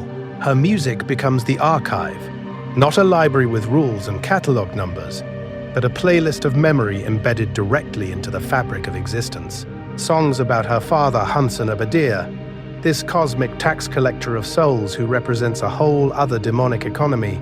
Songs about Simon, about that one man who chose her over power and then lost himself anyway. Songs about loneliness in a reality that keeps respawning around her. New kingdoms booting up on top of old subway tunnels and forgotten bunkers. Think about that for a second. When Marceline plays in the Candy Kingdom, she's literally performing above human ruins. Bubblegum builds her pastel empire on the bones of the old world, and Marceline shows up as queen, as wanderer, as ex-girlfriend, as battle ally, as that neighbor who will absolutely steal your fries and also save your kingdom from a vampire hierarchy. She drifts through fire, slime, ice, never fully belonging, always half in the present and half in the timeline nobody else can see. There is a cost to that kind of longevity. Friends crumble. Lovers change. Enemies mellow into roommates. She watches Simon become Ice King, then Simon again. She watches places she loved get swallowed by vines, by candy, by cosmic comets that reset the board. She is not immortal in the triumphant sense. She is immortal in the you outlive your entire reference group sense. And in that specifically Adventure Time way, the show plays it quiet. A lyric here, a flashback there, a vampire queen humming pre-war melodies in a universe that thinks those are just cool chords. But if Marceline remembers the humans, remembers the first fall and the first rebirth of Ooh, what happens when time pushes past even her? When we arrive in the distant, eroded future of Shermie and Beth, how much of Marceline's story is still walking around, and how much has finally been swallowed by the multiverse? We're going to have to follow that thread into the future. Simon, Betty, and the Crown. Love stories that outlive civilizations. We're going to follow it right into the cold, into a love story that survives the end of the world, the rise of magic, and at least one encounter with a cosmic chaos god. While kingdoms blink in and out of existence like fireflies, Simon and Betty just keep going, or falling, or orbiting each other in increasingly cursed ways. Let's start before the mushrooms, before Ooh. Back when Simon Petrikov is just a slightly awkward academic with big glasses, and Betty Groff is another scholar who shows up to his lecture and accidentally rearranges his entire timeline. They are not warriors. They are not wizards. They are two humans in a familiar reality, obsessed with old artifacts and weird texts, quietly building a life together under fluorescent lights, with no idea that one crown in a cardboard box is about to drag their desire across apocalypses. Here is the thing. In Adventure Time, the universe doesn't ask if you're ready. Simon puts on the crown once, twice too many times, and the power rewrites him. His mind fractures into the Ice King, while the human world collapses into the Mushroom War. Then, into the land of Ooh, civilizations fall, reform, crystallize into candy and fire and slime. Simon becomes a walking ruin in a blue robe, a forgotten footnote from a dead academic culture. But Betty remembers. She remembers so hard it breaks reality. Betty's arc is what happens when love refuses to obey the normal rules of time. She jumps through a portal on a bus stop, flings herself into the far future, makes deals with Magic Man, hijacks artifacts, and eventually bargains with powers that live beyond the center of time. She studies the multiverse the way other people study for midterms, and every move is the same wish, spoken 1,000 different ways. Save Simon. Fix Simon. Bring him back, even if it means she doesn't get to. The pattern interrupt here is gold. You expect a cure, you get a merger. In the final battle, Betty fuses with this cosmic entropy entity, the abstract gravitational field of destruction that has watched civilizations rise and pop like soap bubbles. She uses Golb's power not to erase a kingdom, but to protect one person. Think about that for a second. An ancient force of annihilation, temporarily steered by a grad student's devotion. And quietly, the crown has been the bridge the whole time. That spiky little hat isn't just a cursed object, it's a relic from an older wizard civilization that tried to weaponize the cold against cosmic disaster, a prototype solution to comets and Golb, and whatever else kept smashing the planet. Simon and Betty's tragedy is plugged directly into that lineage, turning academic curiosity into a centuries-long echo of someone else's failed emergency plan. From human cities to the Ice Kingdom, from Marceline's childhood to the Golb showdown, their relationship is a through line threading all these eras together. Empires change flavor, the emotional architecture doesn't. There is love there, regret, the exhaustion of devotion that has outlived its original context, but keeps going anyway, like a glitch in existence. In that specifically Adventure Time way, the show is whispering that some structures outlast any castle wall. Political borders redraw, magic systems reboot, timelines bend. But a man wandering in a parka, missing someone he can't quite remember, and a woman willing to become cosmic collateral to keep him safe, that's the real continuity. And when we jump to Shermie and Beth's distant future, the question becomes, whose love stories are still echoing under those eroded hills? Whose regrets are quietly steering the next fall and the next rise without anyone knowing their names? The age of when kingdoms settle into a fragile balance. So when we pan back from Shermie and Beth, from those eroded hills and half-remembered names, we land in the era you know best, the age where everything feels bright and silly and safe. The age of And here is the thing, that apparent safety is an optical illusion, like a smile drawn over a fault line. Let's start with the map you carry in your head, Candy Kingdom, a pastel city-state literally built on top of human ruins, with subways and bunkers quietly holding up peppermint towers. Fire Kingdom, a volcanic monarchy under Flame Princess, where the air itself is an active political hazard. Ice Kingdom, a frozen sprawl ruled by Simon's broken crown, its magic leaking through his mind into the weather. Slime Kingdom, viscous and anarchic, constantly reshaping itself like a government made of spilled smoothie. And then all the smaller realms, scattered like puzzle pieces. Wildberry Kingdom, Hot Dog Kingdom, the Breakfast Kingdom, the tiny pocket fiefdoms that make the map look crowded, but fragile. They coexist. Mostly. The balance is less a grand treaty and more a continuous low-key argument that never quite becomes a war because two guys in a treehouse keep walking into the middle of it. Finn and Jake are not official peacekeepers. They have no badge, no office, no formal power. But in that specifically Adventure Time way, they are the gravitational center of this era's timeline. The heroes everyone calls when reality starts to wobble. Think about that for a second. Flame Princess and Princess Bubblegum might slide toward full-scale conflict, and Finn's heartbreak and awkward diplomacy nudge them back from the brink. The Ice King might crash into the Candy Kingdom, crown humming with old-world power, and instead of a catastrophic incident, it becomes a sad, weird visit that ends with a song. Even the Lich's wish gets rerouted through their choices. Over and over, what could be the first move in a multiverse-level collapse becomes a one-episode adventure, resolved by a hug, a sword swing, or a dumb joke about sandwiches. But the calm you feel here is not the calm of stability.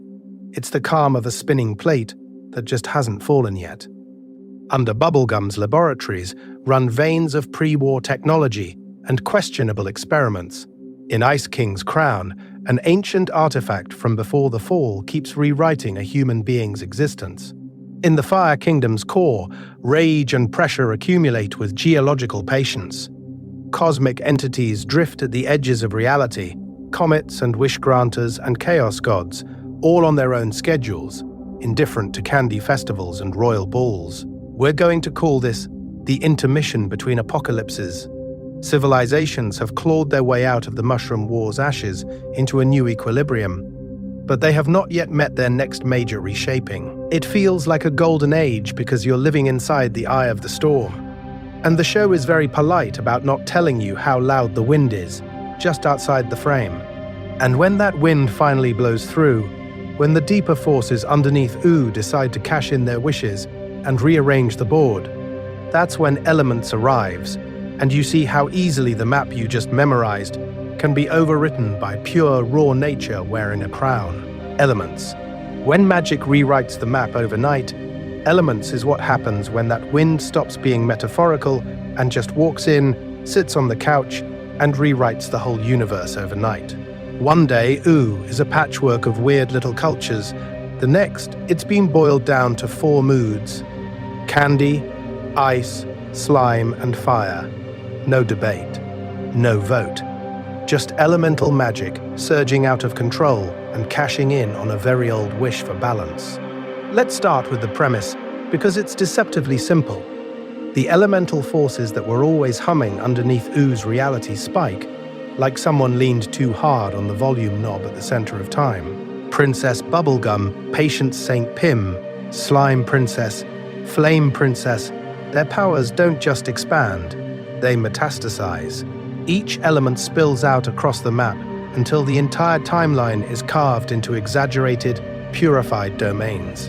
Candy Ooh looks cute, but it's a quiet horror. Citizens are assimilated into smiling, pastel sweetness, their edges rounded off, their fears and conflicts dissolved into enforced joy. Ice Ooh is frozen stasis, a world paused mid-breath. Everyone locked in crystalline tableau like Simon's crown finally got to impose its numbness on the whole planet. Slime Ooh melts hierarchy into gooey chaos, a swamp of impulsive pleasure and constant motion. Fire Ooh burns away hesitation, leaving a landscape of pure rage and destruction. Nuanced cultures are gone. In their place, 4 giant moods that refuse to turn down. Here is the thing. It's not just the buildings that change, it's the people. Individuality and memory get overwritten. Citizens don't die. They become extensions of their element, like extra neurons in a giant candy brain, or stray sparks in a planetary bonfire. They remember just enough to function, but not enough to be complicated. No more moral conflict, no more long grudges, no more awkward, half-finished desires. Think about that for a second. A world with no mixed feelings, peaceful, in the same way a screensaver is peaceful. Elements is a soft apocalypse. Not mushroom clouds, not Golb, not skeletal hands ending civilizations. The kingdoms still stand. The castles are still there. But culture, identity, geography, all of that is radically overwritten, like an old hard drive formatted and reinstalled with 4 very opinionated operating systems. It's the end of Ooh as a social experiment, replaced by a cosmic sorting hat that only knows 4 houses and refuses transfers. And this is where it brushes up against our reality. We're going to use Ooh's candy wave as a mirror for the way ideological extremes, technologies, or even algorithms can sweep through a society and flatten it.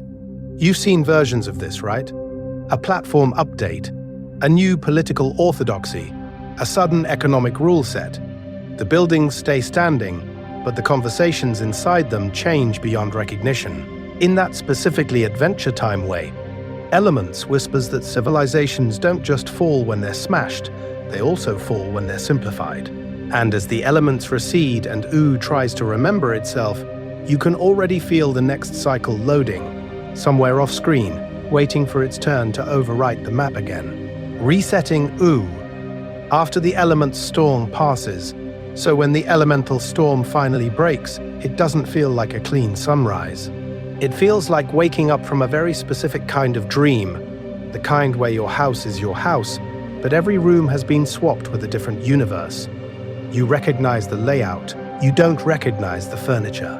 Finn, Jake, and their allies do fix it. Here is the thing. Elements doesn't end with frozen, melted, candified, or slimed forever. Through a mix of heroism, magical intervention, and sheer narrative refusal to let the world stay, that's simplified, they restore the basic architecture of reality. The Candy Kingdom is a kingdom again instead of a cult of eternal cheer. Fire is dangerous, not omnipresent. Slime goes back to being gross and local instead of a planetary personality override. The world's structure reboots to something like normal, but it's not a factory reset. Not really. Some people don't remember exactly what they did under elemental influence. Others remember too much. There are neighborhoods that never quite go back to their pre-storm layout, like reality forgot the previous save file and improvised from memory.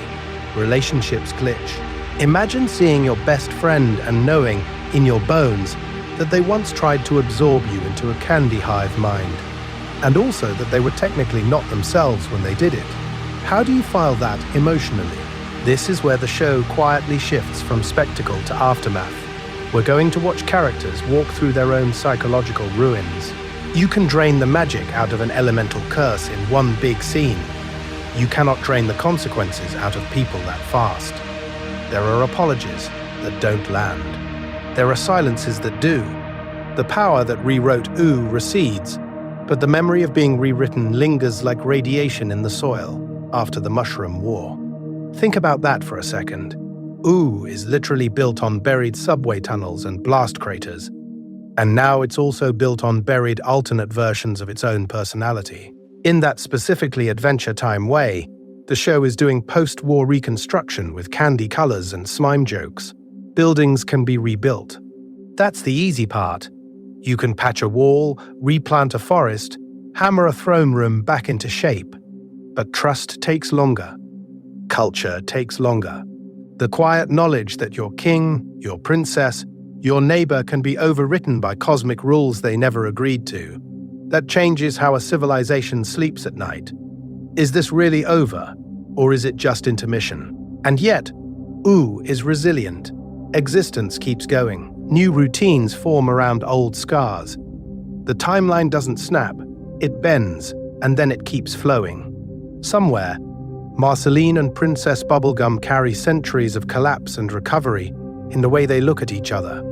Somewhere Simon's long arc through time is still echoing in the crown's cold metal. The universe never fully erases what happened. It just layers new meaning on top.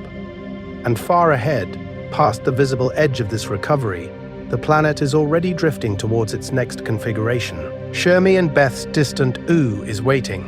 Eroded landmarks, softened myths, a world where this entire elemental crisis is just one more half-remembered cycle in a much larger rise and fall pattern. The seeds are already in the ground.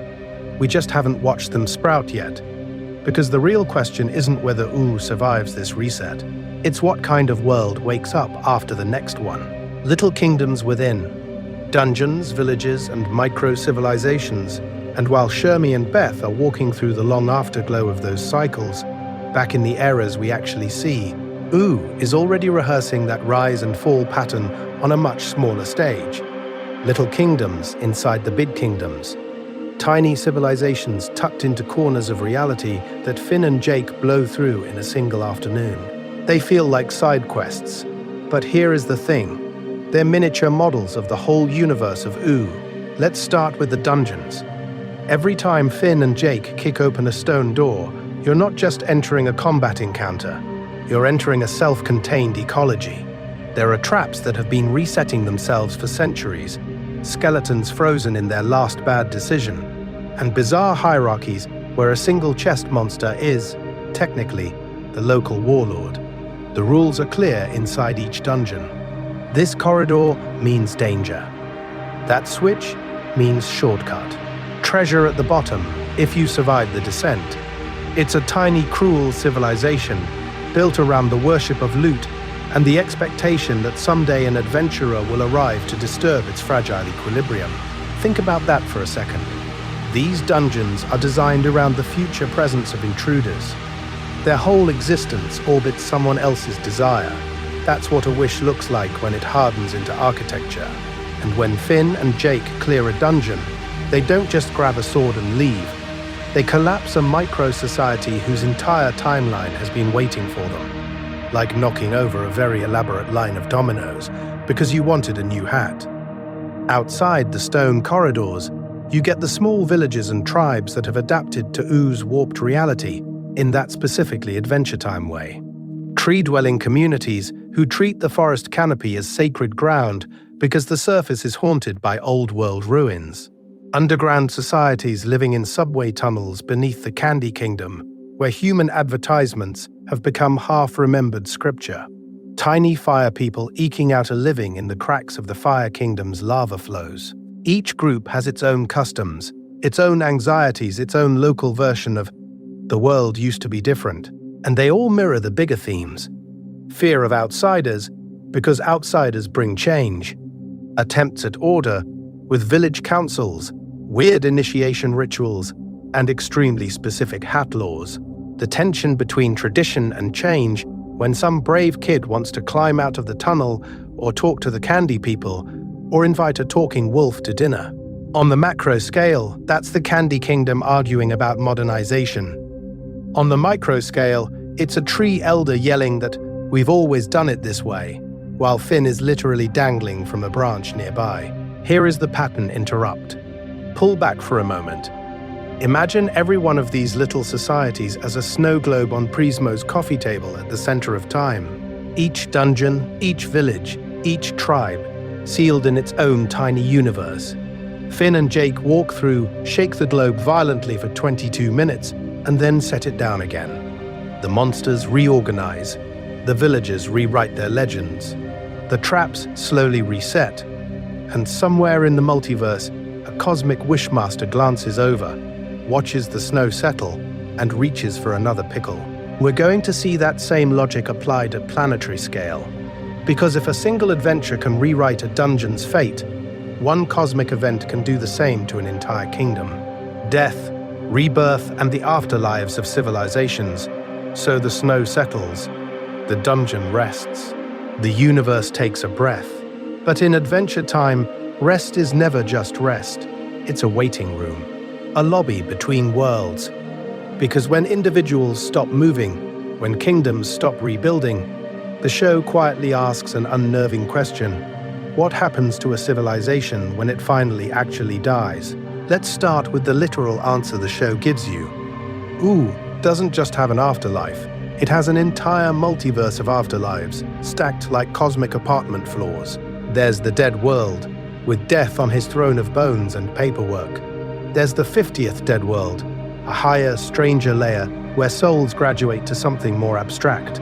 There are the wild spiritual realms Peppermint Butler drags you into, with chalk circles and ominous chanting.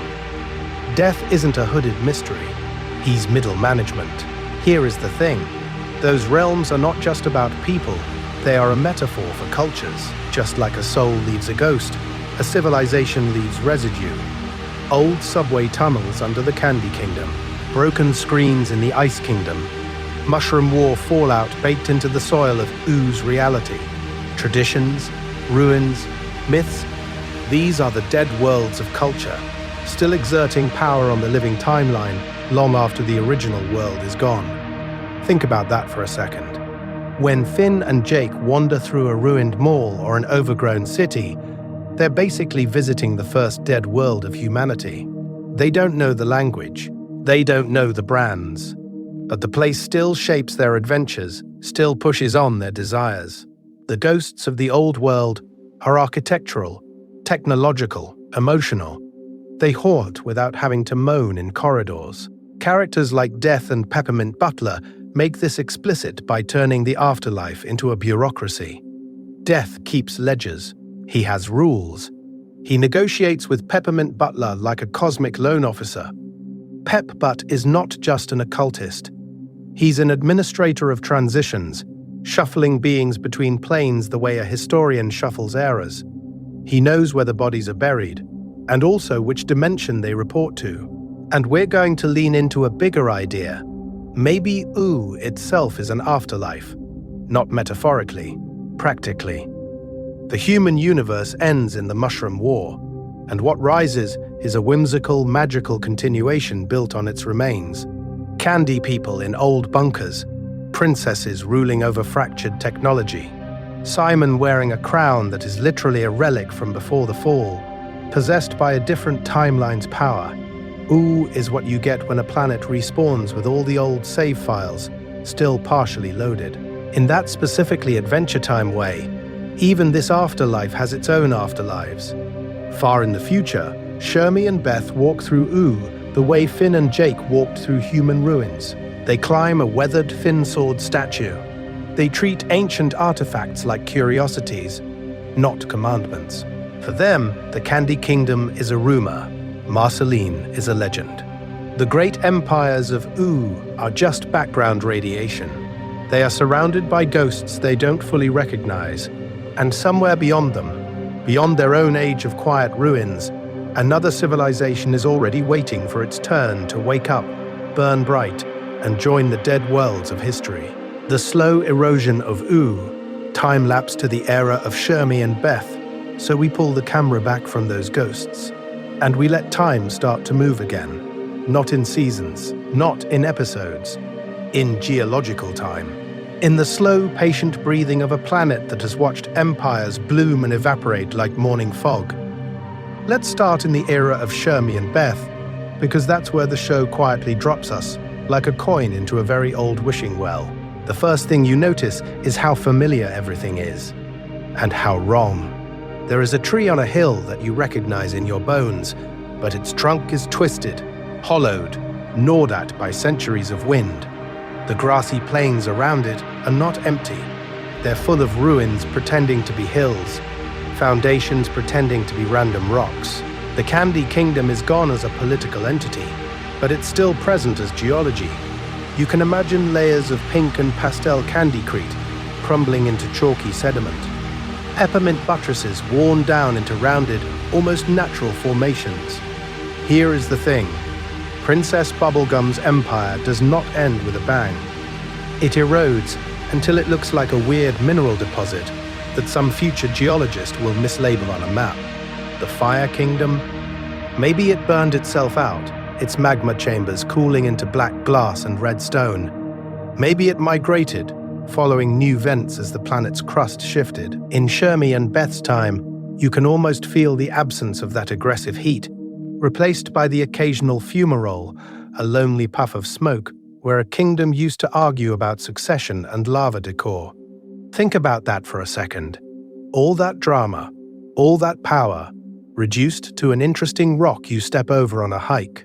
We're going to see the same pattern with every realm.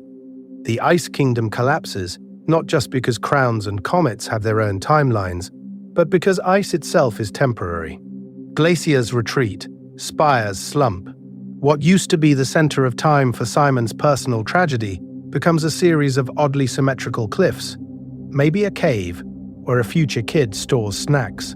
And the quiet, that is the loudest difference. Fewer people, fewer wizards yelling incantations at the sky. Magic hasn't vanished, but it feels diffused, like background radiation rather than laser beams. The universe of Ooh has exhaled after too many cycles of chaos, comets, wishes, and reality glitches. There is space now. Space for moss to grow over thrones, for roots to crack enchanted bricks, for rivers to forget where the borders used to be. Civilizations become thin lines in the planet's autobiography. A candy layer, a slime layer, a faint band of radioactive glass from the Mushroom War. If you sliced the Earth beneath Shermie and Beth into a cross-section, you'd basically be reading Ooh like a very nerdy cake. And then, in the middle of all that deep time, they find it. Finn's old sword, a relic embedded in this sediment of forgotten desires and broken rules. For Shermie and Beth, it's not nostalgia, it's an intrusion from a civilization they never knew existed. What do you do when the universe hands you proof that your world is just one layer in a stack of lost timelines? In the next part, we're going to follow that question. Because that sword is not just a weapon, it's a message from the dead. Shermie, Beth, and the echo of a hero. Relics as civilizational memory, that message washes up in the hands of two people who were never meant to understand it. Shermie and Beth don't come in with destiny monologues or cosmic backstory. They show up like kids who found a weird toy in the attic of the universe. They're playful, they're curious. They live in a world where the Mushroom War is not a trauma, just a geological layer, where the rise and fall of Ooze kingdoms is background radiation, humming quietly under their own adventures. Let's start with how the show frames them. The camera doesn't announce, "Welcome to the far future, civilization has collapsed again." It just cuts. Different sky, different skyline, different heroes. The Candy Kingdom's bright geometry is worn down into soft hills. Ice King's spires are gone, and the landmarks you know are like faces you half remember from a dream. To Shermie and Beth, this is just reality. This is normal. Finn and Jake's era is as distant to them as the pre-mushroom world is to you. And in the middle of that normality, they pull out Finn's sword. Here is the thing. For you, that sword is loaded. You remember it as an extension of a very specific kid with his very specific desire to help, to fight, to grow up without losing the part of himself that still believes in joy. For Shermie, it's a cool relic with weird balance. For Beth, it's a clue, a symbol without a legend. This is where relics become compressed civilizations. One object, one blade, carrying in its metal the echo of battles with the Lich, road trips with Jake, arguments with Princess Bubblegum, the whole ethical mess of power and responsibility in the land of Ooh. The sword is a USB drive of existence, but the file names are gone. All that's left is the shape, the weight, the way it hums against the air when Shermie swings it. Think about that for a second. An entire timeline reduced to a vibe. They know almost nothing. And that absence is the point. Finn, to them, is not a person. He's a story-shaped gap. A rumor that there were once other ways of living. Other rules for what a hero was allowed to be. When they hear his name, it doesn't unlock a biography. It opens a question. Who was that? What did they want? What did they wish for at the center of time, when the multiverse still remembered their face? And somewhere, on a couch made of cosmic beanbags, Prismo has already seen this. From his wall of timelines, Shermie and Beth are just another late-season rerun. New protagonists walking through the ruins of old narratives. He is not shocked. He is not even particularly impressed. He has watched comets fall, crowns corrupt, kingdoms rise from bomb craters and sink back into legend. To him, this is simply the wheel turning again, the universe recycling its own myths. We're going to follow that wheel in the next part, because if relics are memory, then Prismo is something stranger, the guy who remembers every version of the memory at once. How many Ooze have there been? Imagining forgotten civilizations, let's start with a quiet, unsettling question that hangs over the land of Ooh like radioactive fog. How many worlds have already lived and died here without anyone remembering their names? Because when Prismo looks at those relics on his screens, he is not just seeing the Mushroom War and then, jump cut, to Shermie and Beth. He is seeing all the missing footage in between. Here is the thing. The show keeps leaving fingerprints of civilizations we never actually meet. You see eroded statues with faces no character recognizes. Subway tunnels under the Candy Kingdom that don't match any human map we know. A random, half-buried robot arm flexing in the background like it's trying to remember what its purpose used to be. These are not just quirky set dressing. They are quiet accusations from history. Think about that for a second. We know one human world collapsed in nuclear fire and mutagenic magic. We know another, far in the future, has softened into the peaceful, almost sleepy era of Shermie and Beth, where Finn's arm is a legend and not a biography. But between those two anchor points on the timeline, that is a canyon. The real research question, the one that never gets a formal answer on screen, is how many forgotten civilizations rose, glittered, and fell in that canyon of time? In this video, we're going to treat Ooh like an archaeological dream, You can almost feel a techno-magical society wedged between the ruins. Imagine a culture that actually finished what Simon and Betty only brushed against. A civilization that fully merged science and sorcery, where quantum servers ran on demon contracts and hospitals prescribed enchanted nanobots. Not just gadgets with runes scribbled on them, but a reality where the rules of physics and the rules of spellcraft were written by the same committee. Maybe before the Candy Kingdom, there was a kingdom that worshipped comets. They would watch the sky, waiting for the next catalyst comet like priests waiting for their god to text back. Every impact a blessing, every extinction event a holy reset button. Their temples could be those weird stone circles we glimpse on distant hillsides, their scriptures carved into meteor glass no one can read anymore. Or picture an entire culture that fled underground after the Mushroom War, too traumatized by surface-level reality to ever return. Generations adapting to tunnels, building luminous gardens from bioluminescent fungi, and stray magic leaking down from ooh. By Finn's time, they might be legends. By Shermie and Beth's, not even that. Just a few reinforced caverns and a broken elevator leading nowhere. And in that specifically Adventure Time way, the world feels big enough to hold all these ghosts without ever naming them. The multiverse is dense, but ooh alone feels dense with unspoken timelines. Like every hill could hide a library, and every lake could drown a forgotten flag. From Prismo's time room at the center of time, all of these hypothetical civilizations would be visible. Little flares, brief flickers in the endless night sky of timelines. We're going to follow those flickers next, and watch how some of them refuse to stay gone. Magic or fallout, where ooh's weirdness really comes from Prismo's vantage point. At the center of time, those flickers of civilization don't just change shape. The rules underneath them change. The raw material of reality itself seems to get weirder. And ooh is where that weirdness goes off the charts. So here is the thing people argue about with ooh. Is all that magic, the talking candy, the elemental kingdoms, the cosmic wish deities, just the natural state of the universe finally peeking through? Or did the Mushroom War blast the planet so hard that reality mutated and stayed that way? You're watching princesses made of gum and an immortal vampire queen and a depressed ice wizard.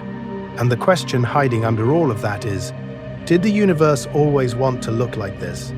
Or did humanity accidentally wish it into being with a nuclear tantrum? Let's start with the magic was always there timeline. In Evergreen, we go way back, pre-human, pre-Mushroom War, to a primordial Earth where elemental wizards are already throwing around unimaginable power. Urgent's Evergreen is building an ice crown to stop a comet long before Simon Petrikov ever puts it on his head. Magic, in that episode, isn't a glitch. It's the operating system. Think about that for a second. The crown that ruins Simon's mind is not some post-war artifact. It's an echo from an age when magic was the default and humans didn't even exist yet. But then you have the other side. The Mushroom War is explicitly a technological apocalypse. Mushroom clouds, ruined cities, radiation, warped landscapes. The Candy Kingdom is literally built on top of buried human ruins, with subways and bunkers underneath the gumdrop houses. You get creatures that feel like Fallout made manifest. Mutant deer, talking sentient game consoles, Simon's slow collapse into Ice King as the crown's ancient power grinds against his very human brain. It looks less like Magic Returns, and more like reality had a meltdown and never quite recovered. Pattern interrupt. What if both theories are right, and both are wrong? We're going to lean into that. Imagine magic as a deep ocean under the crust of reality, ancient and patient, the same ocean you glimpse in Evergreen. The Mushroom War doesn't create that ocean. It cracks the seafloor. Nuclear fire, reality-warping weapons, cosmic entities like the Catalyst Comet and GAOLB all hit the planet hard enough that the old magic floods upward and collides with leftover human technology. Candy people, elemental kingdoms, that's what happens when operating systems overlap. Civilizations, in that specifically Adventure Time way, are just whoever shows up next to build on the rubble. The old humans used science and industry. Princess Bubblegum uses biochemistry and sugar magic. The fire and slime kingdoms lean into raw elemental power. Each era takes whatever the universe is currently leaking, radiation, dreams, wishes, ancient spells, and treats it as normal, as the basis for law, power, and desire. As you're lying there letting your own mind drift, imagine O's magic as the planet's dream slowly leaking into waking existence. Little by little, spell by spell, the way your thoughts right now might be starting to blur at the edges, letting impossible images creep in. You're not fully asleep, not yet, but the dream world is already negotiating with reality. And from Prismo's wall of timelines, you'd see that negotiation repeat again and again. Worlds ending, worlds enchanted, worlds rebuilt on top of the last dream's ruins. In the next section, we'll follow how those dream-built kingdoms actually rise, fall, and leave their fingerprints on the future of Oo. Do cosmic beings care when civilizations fall? Worlds ending, worlds enchanted, worlds rebuilt. From Prismo's wall, it all looks strangely calm. Civilizations flare and vanish like fireflies on fast forward, and the universe doesn't flinch. But here is the thing. Some beings are watching who actually notice the pattern. Let's start with Prismo and Golb, because they sit on opposite ends of this cosmic mood spectrum. Prismo is the chill wish-granter in his cozy time room at the center of time, surrounded by snacks and infinite timelines like their channels on late-night TV. Golb is the opposite of that. GOLB is a wound in reality, a raw hole where structure goes to die. One takes your desire and reshapes the universe around it. The other erases the universe's attempt to organize itself in the first place. Prismo jokes, he hangs out, he has favorites. You can feel that in the way he talks to Finn and Jake, or how he casually remembers the weirdest details of their lives. He's not evil. He's not even indifferent. He's just bound by rules older than the multiverse itself. So when a civilization falls on one of his screens, when the Mushroom War detonates, when the human world crumples into the magical land of Oo, what does that do to him? Think about that for a second. He has seen it all already. He has seen comets hit, Golby appear, kingdoms like the Candy Kingdom rise directly on top of buried human ruins, and then those kingdoms crack and reform again. To Prismo, a civilization might be like a favorite episode of a show you rewatch. You know the ending, but you still lean forward at the good parts. There is sadness there, resignation, the quiet ache of someone who knows that every wish to fix reality just pushes the timeline into a different shape of impermanence. Golb, though, is not watching a show. Golb is the cancellation notice. As a force of entropy, it does not have feelings in any human sense. No nostalgia for the old human subway tunnels under Oo. No affection for candy people or fire royalty. Its presence simply means the rules of structure are dissolving. Language breaks down, bodies fuse, kingdoms melt. GOLB doesn't hate civilization. That would require a self in opposition. Golb is what happens when structure loses the argument with raw existence.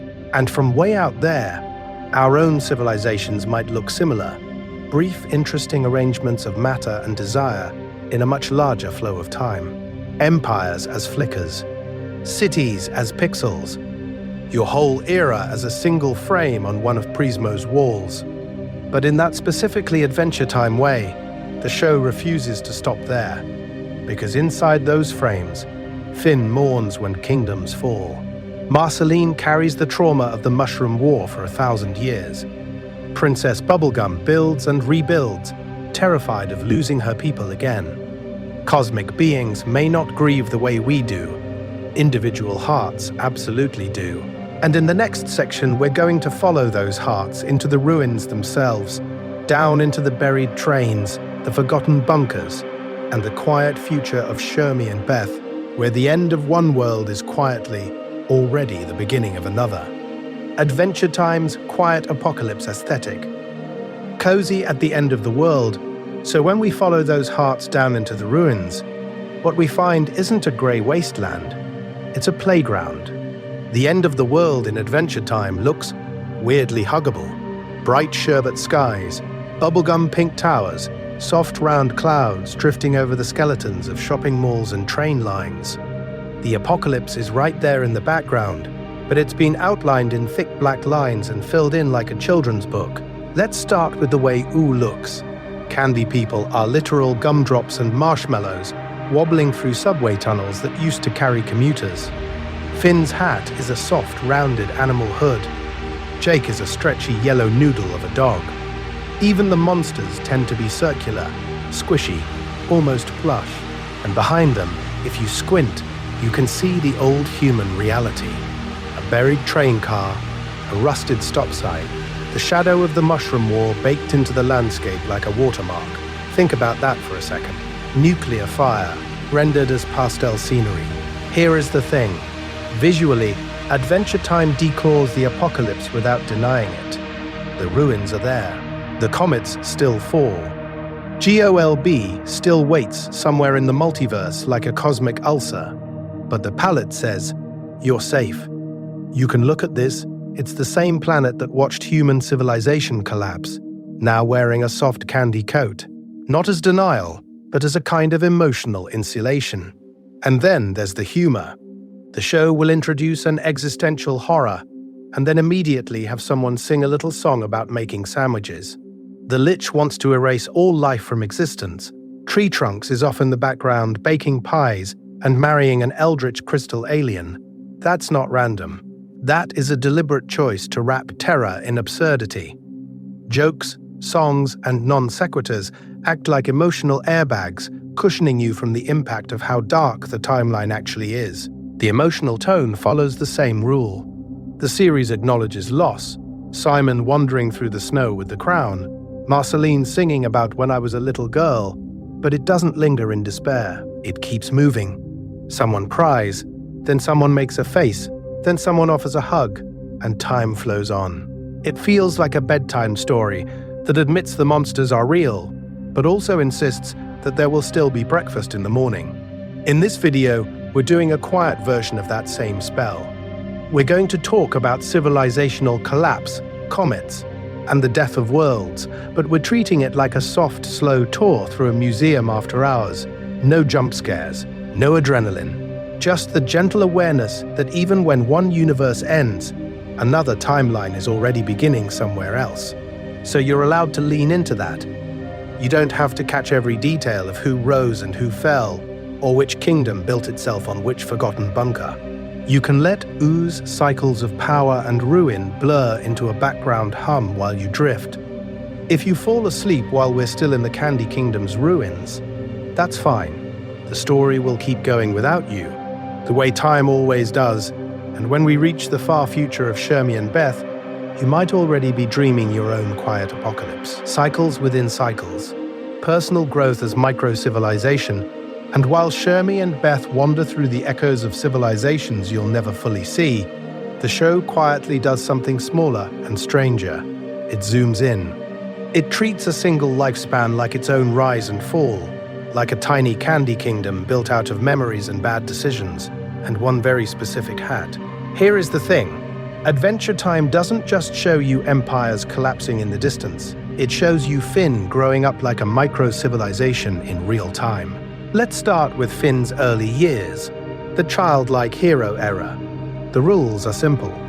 Good guys, bad guys, punch the monster, save the princess, high-five Jake, go home. That phase of his existence is like a shiny new kingdom with perfect walls and very clear laws. No moral grey areas, no geopolitics. Just a boy who believes the universe runs on courage and yelling. Think about that for a second. That's how every young civilization behaves. Confident, certain, convinced that its values are the only way reality can work. Then the timeline shifts. Teenage angst rolls in like a weird emotional mushroom war. Flame Princess, the breakup. The sword arm, the comet.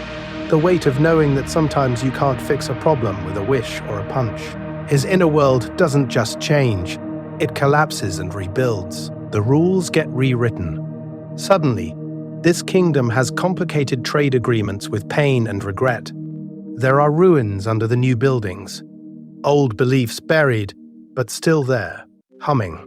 By the time he reaches that calmer, post-series maturity, Finn feels like ooh in miniature. He's been through heartbreak, cosmic revelations, alternate timelines, and he still gets up and makes breakfast. Not because he thinks he's the chosen hero of the multiverse anymore, but because existing at all is its own quiet power.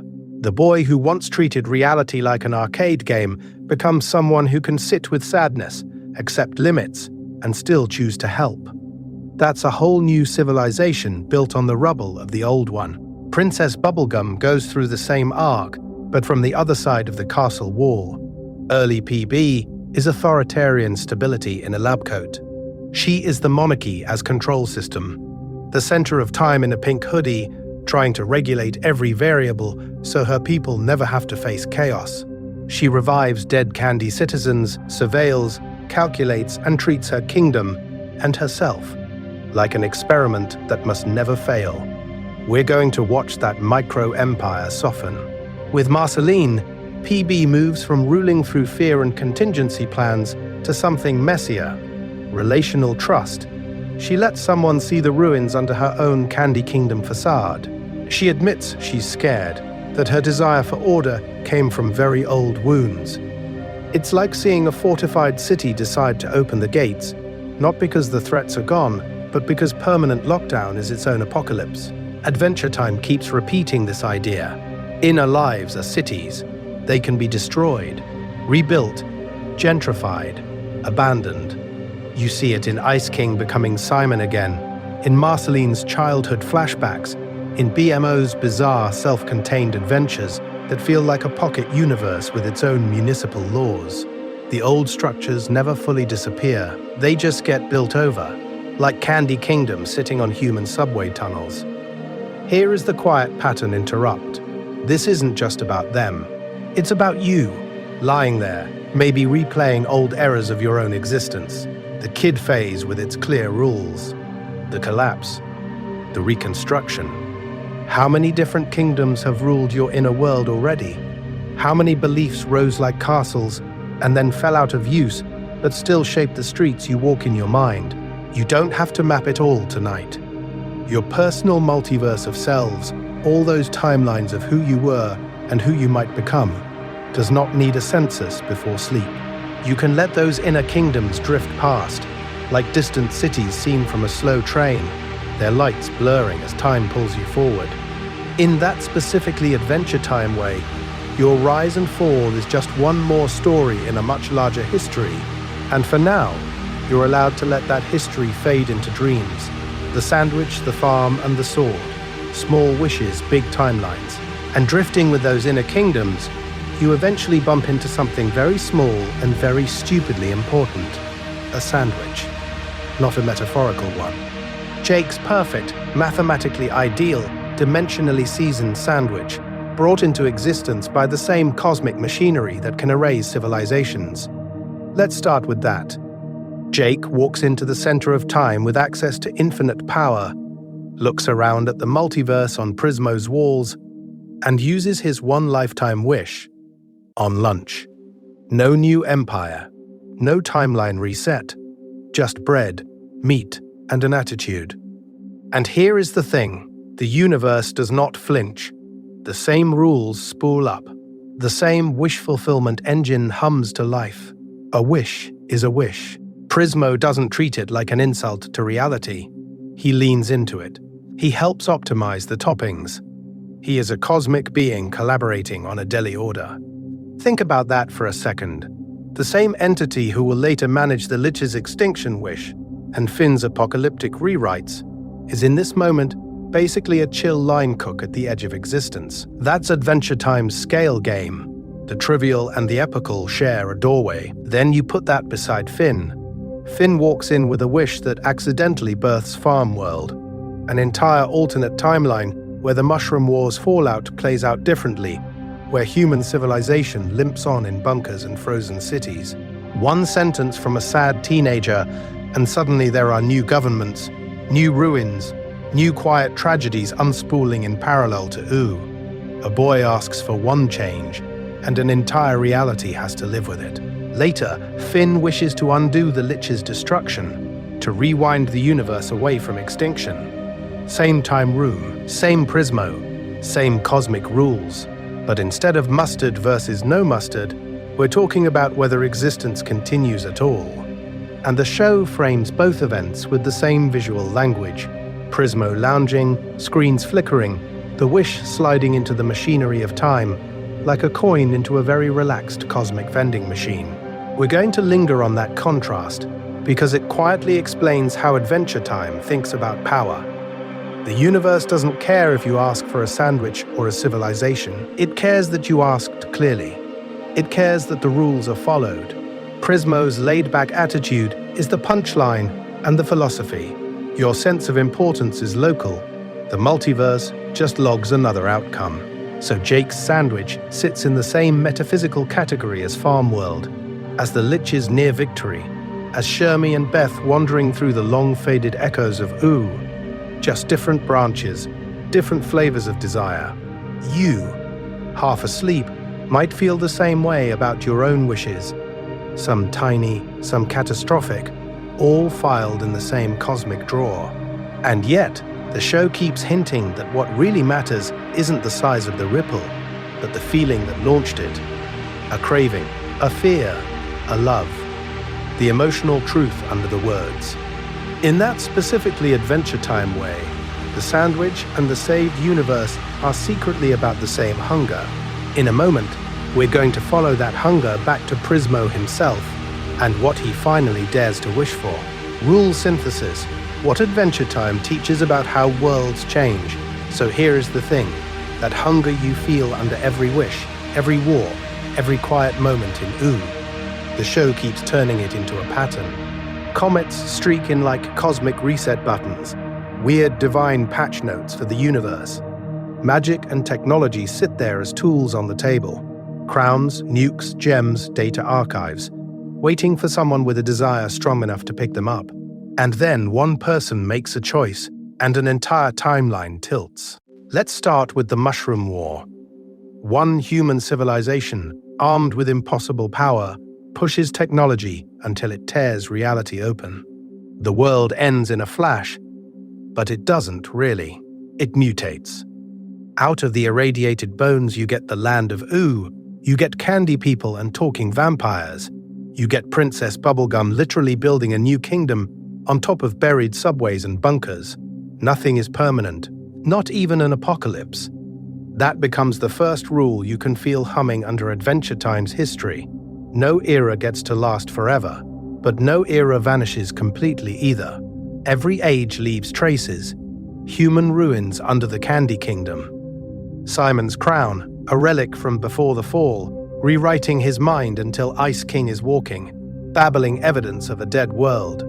Marceline, half demon, half human, carrying lullabies and canned soup from a time no one remembers. Think about that for a second. The end of civilization shows up later as a goofy wizard who writes bad fanfiction. The second rule is softer and stranger. Love and memory outlast structures. Empires collapse, but I remember you still hurts 1,000 years later. The Fire Kingdom rises and falls, but Flame Princess and Finn's breakup leaves more of a mark on the timeline than any lava moat. Even in the far future, with Shermie and Beth climbing over eroded swords and melted kingdoms, what really survives are stories, symbols, feelings that have forgotten their own origin. Third rule. Cosmic forces don't care about borders. Comets don't check passports. GOLB doesn't recognize the Candy Kingdom as a sovereign nation. The multiverse throws catalyst comets, wish demons, and elemental upheavals at the planet, like weather. In that specifically Adventure Time way, the universe is huge and impersonal, but also weirdly intimate. It will absolutely annihilate your city, but it will also pause to watch two friends share a sandwich at the center of time. And this all maps uncomfortably well onto our own history. Empires rise, empires fall, and they leave behind languages, ruins, and myths that shape whatever comes next. Rome collapses, But Latin mutates into half of Europe's vocabulary. Ancient temples crumble, but their gods sneak back in as metaphors and brand logos. We live inside the after-image of other people's choices, which brings us back to Prismo. He's not the architect of these rules. He's their witness. A cosmic bureaucrat historian on his couch at the center of time, filing every wish, watching every civilization flicker across his screens. He doesn't control the comets, but he knows exactly how many timelines they've cracked. He can't stop kingdoms from falling, but he can tell you which wish nudged them toward the edge. There is a loneliness in that. The loneliness of someone who sees the whole rise and fall cycle again and again, and still cares about the tiny, personal desires that started. In a moment, we're going to zoom back in on that couch, on that jar of pickles, and on the one wish Prismo finally lets himself want, because understanding how worlds change is only half the story. The other half is how it feels to watch them go. Prismo's loneliness revisited, watching civilizations like late-night TV. So, let's start back on that couch. The jar of pickles, the sagging beanbag, the glow of a TV that is not really a TV, but an infinite wall of timelines, each one humming softly at the center of time.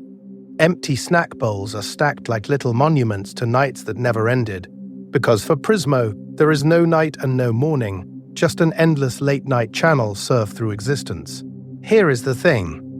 The time room looks cozy, but it's framed like a living room for one. One remote, one couch, one consciousness pinned in place by an old man's dream. The screens spill out images from every corner of the multiverse. Human cities right before the Mushroom War, neon and fragile. The sky breaking open in silent, distant explosions. The first weird, candy-colored days of ooh, when civilization is basically a magical science experiment that refuses to die. Prismo flips channels. That's his hobby, his coping mechanism, his whole reality. You can imagine him flicking from the Mushroom War's collapse straight into the Candy Kingdom's golden age, watching bubblegum build her sugar empire right on top of buried human subways and bunkers, like a sitcom spin-off that forgot it was a tragedy. Click. Simon and Marceline wandering through ruined malls. Click. Farm world born from a single corrupted wish. Click. Shermie and Beth, tiny silhouettes against eroded versions of landmarks we know, walking through the quiet echo of a universe that has burned through multiple civilizations already. Think about that for a second. For you, those are episodes. For Prismo, that is just Tuesday. And we're going to be honest, there is a strange, almost absurd humor in that. He is this cosmic wishmaster with reality-warping power, but he's basically stuck in an eternal insomniac doom scroll. He can't step through the glass. He can't visit Ooh, or share noodles in a post-Mushroom War alleyway, or go pet Beth in that distant future. He only gets to touch the timelines when someone shows up in his room and burns their one wish. That's the dependence baked into his existence. He is not evil. He is not even indifferent. He is just bound by rules older than the universe itself, waiting for mortals and monsters to knock on his door so he can briefly participate in their lives. And in that specifically Adventure Time way, the show makes that funny and devastating at the same time. Because Prismo does what you do. He picks favorites. He cares. He replays Finn and Jake's best moments like comfort episodes. He lingers on Simon, on Marceline, on the fragile bridge between the old world and the new.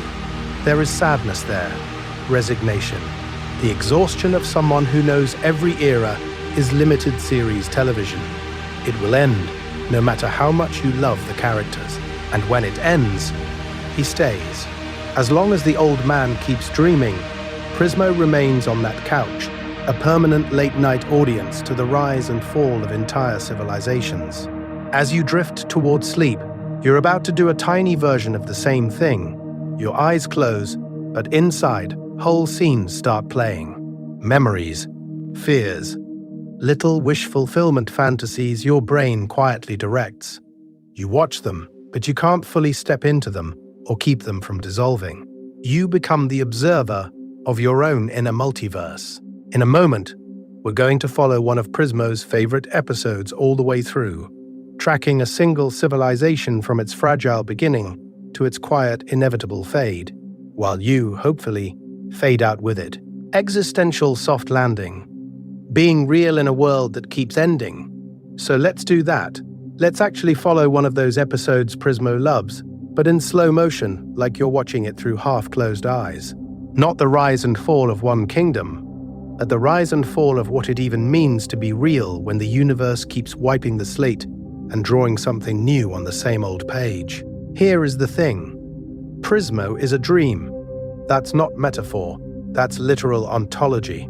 Somewhere, an old man is asleep, and his brain is quietly generating a two-dimensional cosmic wishmaster at the center of time, hanging out with nachos and a pickle jar. If that man wakes up, Prismo blinks out. The time room vanishes. The multiverse loses one of its friendliest bureaucrats. Does that make Prismo less real than, say, Princess Bubblegum or Marceline? Think about that for a second. Prismo remembers. He cares. He gets lowly. He has favorite episodes of existence, favorite timelines, favorite weird little mortals who wander into his cosmic living room and ask for impossible wishes. He grieves when Finn dies in Farm World. He laughs at Jake's nonsense. He feels the weight of every reality he nudges. If consciousness, memory, and desire are there, what does it change that his whole deal depends on one old guy's REM cycle? We're going to flip that question onto civilizations. Old human Earth in Adventure Time ends in a flash of mushroom clouds and quiet fallout. The mushroom war turning highways and cities into the buried subways beneath the Candy Kingdom. That world is gone. But it had music. It had Simon and Betty falling in love before the crown hollowed him out. It had someone, somewhere, building the crown in the first place. Those people are as absent as Prismo would be if the sleeper opened his eyes. And yet their fingerprints are everywhere. Candy Kingdom rises on top of their ruins. Fire, slime, ice.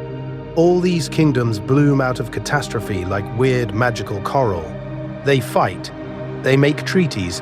They build art and bureaucracy and really questionable amusement parks. Then, far in the future, we see Shermie and Beth wandering through the eroded bones of Ooh, climbing what used to be landmarks, treating them as playgrounds instead of monuments. Whole eras have collapsed into background decoration. So, did those civilizations fail because they fell? Or did they succeed because, for a while, they generated real experiences? Joy, terror, friendship, late-night snacks in the shadow of cosmic comets that could never have existed without them. The show leans hard toward the second answer.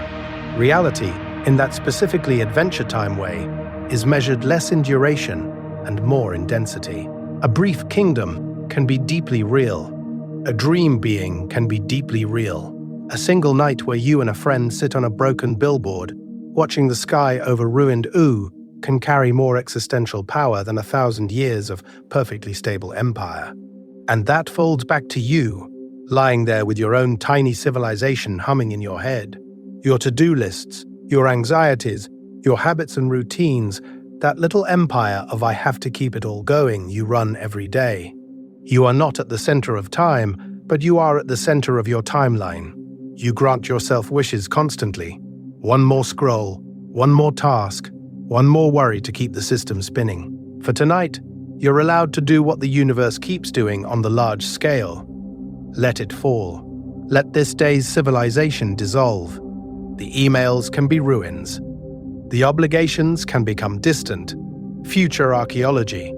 You can be like Prismo when the old man rolls over. Not annihilated, just off-duty. Because here is the quiet comfort Adventure Time keeps offering. Endings are not proof that something wasn't real. They're just how realities make room for new ones.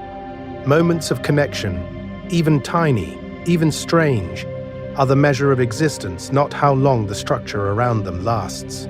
So as we move on to trace one of those structures, one civilization from its awkward birth to its last sleepy echo, you can let your own inner kingdom power down for maintenance.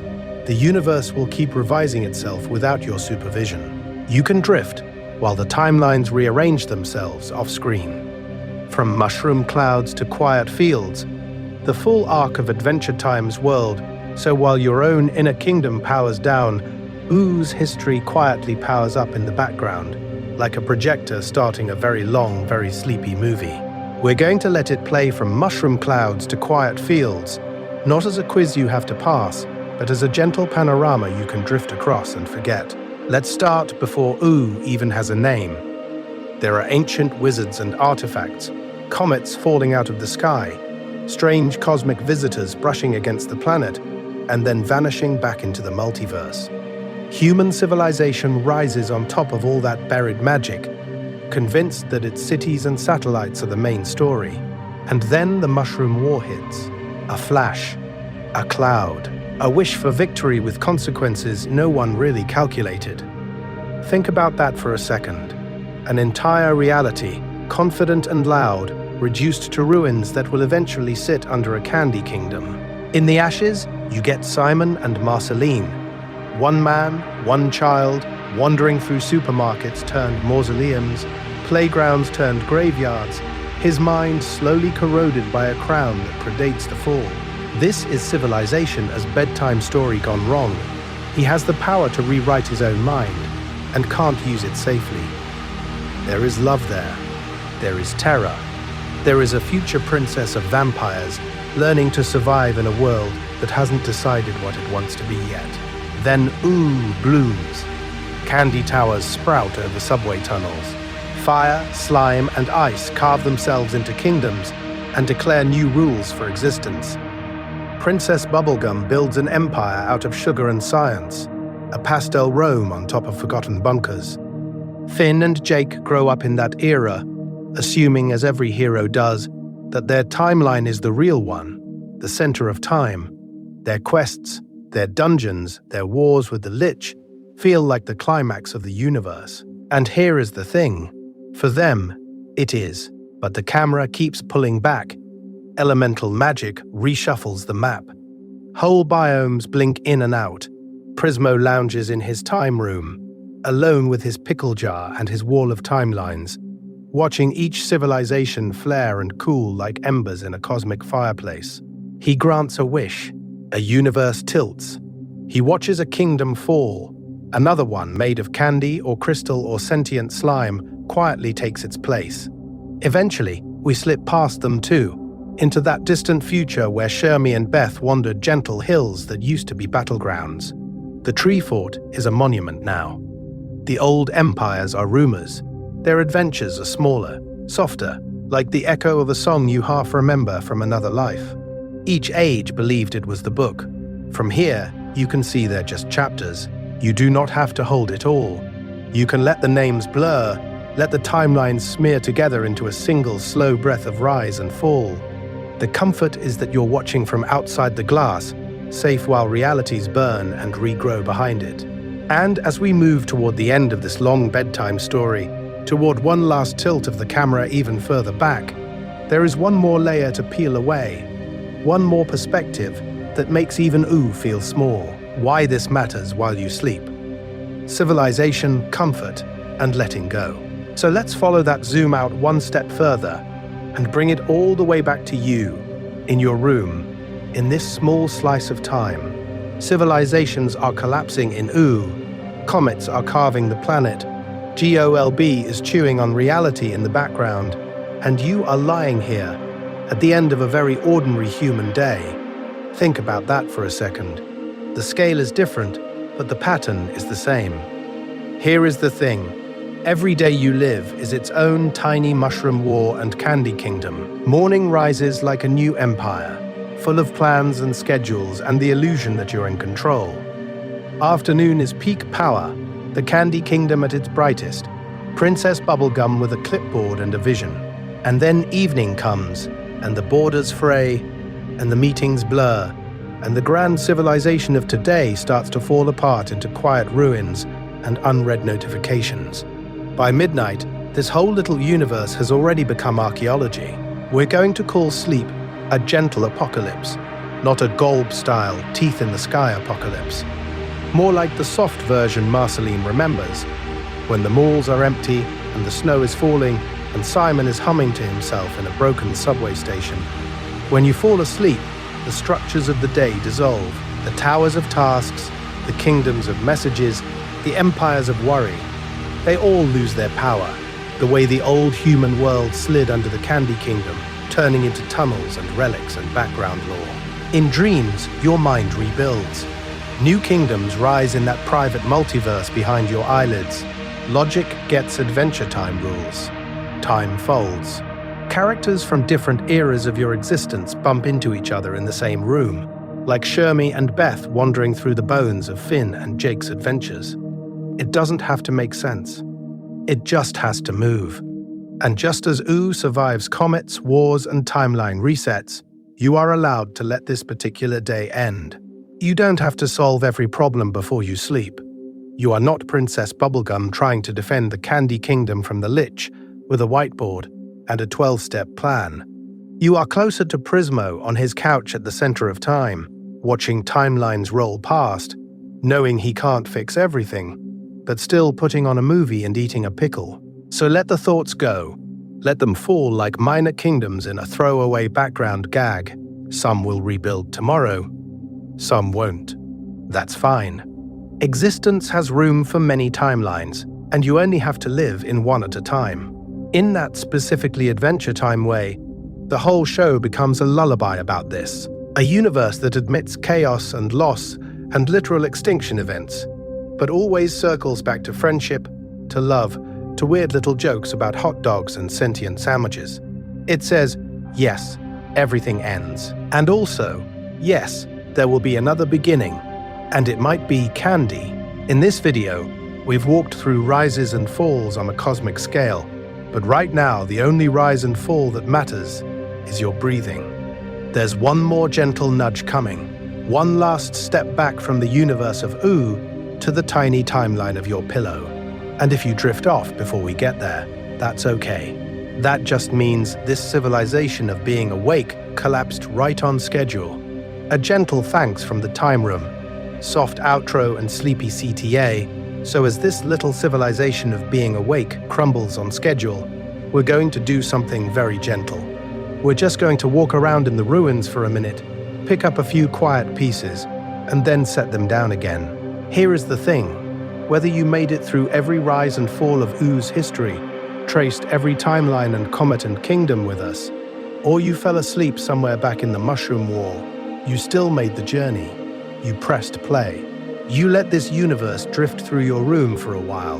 That matters. In a tiny, low-stakes, very Adventure Time way, you shared a timeline with Prismo and his time room. So thank you. Thank you for letting your breathing sync up, even briefly, with this cosmic slideshow of lost human cities under the Candy Kingdom, of Simon and Marceline walking through the snow, of Shermie and Beth climbing the eroded bones of forgotten power. You didn't have to catch every detail. You don't have to remember any of it in the morning. The multiverse does the remembering for you. If, when you wake up, you decide you want more of this, more slow walks through ruined civilizations and strange wish rules and soft cosmic bureaucracy, there's a very quiet path forward. You can like the video, you can subscribe, you can queue up another deep dive and let it idle on the edge of your timeline, waiting for the next night. No urgency, no algorithmic destiny, just options. Think about that for a second. In a universe where comets rewrite existence and crowns erase identities, your biggest decision here is whether to tap a little button before breakfast. That is refreshingly, almost absurdly, low stakes. And if you feel like leaving a trace, you can. When morning you returns from whatever dream timeline you end up in, you're invited, softly, not as a quest, to drop a comment. Tell us your favorite hint of a lost civilization in Ooh. Maybe it's the subway tunnels under the Candy Kingdom. Maybe it's Simon's crown humming with pre-war regret. Maybe it's Shermie and Beth treating ancient ruins like playground equipment. Or maybe it's something we barely see on screen at all. But you don't have to decide that now. Right now, there is nothing else you need to do. No more big ideas. No more timelines. No more trying to hold the entire history of this universe in your head at once. You can let it all go. Let the mushroom war fade. Let the Candy Kingdom dissolve back into background color. Let the future of Ooh drift out beyond the edge of your awareness. In the center of time, Prismo leans back in his cosmic couch. One by one, the screens around him dim, like cities going dark from orbit. He reaches over, not to grant a wish, not to rewrite reality, but just to turn the volume down. The multiverse keeps spinning. The timelines keep branching. But in this room, for this moment, it's quiet. He watches your little corner of existence, your tiny private timeline of blankets and breathing, and lets it fade to black. No finale, no cliffhanger, just the soft, ongoing, endlessly repeating power of sleep. Bonus drift. If you're still awake, one last walk through Ooh's night. So while Prismo lets your little private timeline dim, we're going to take one last, very slow walk through Ooh at night. Not to analyze it, not to rank it, just to drift across it, like a camera that's also a lullaby.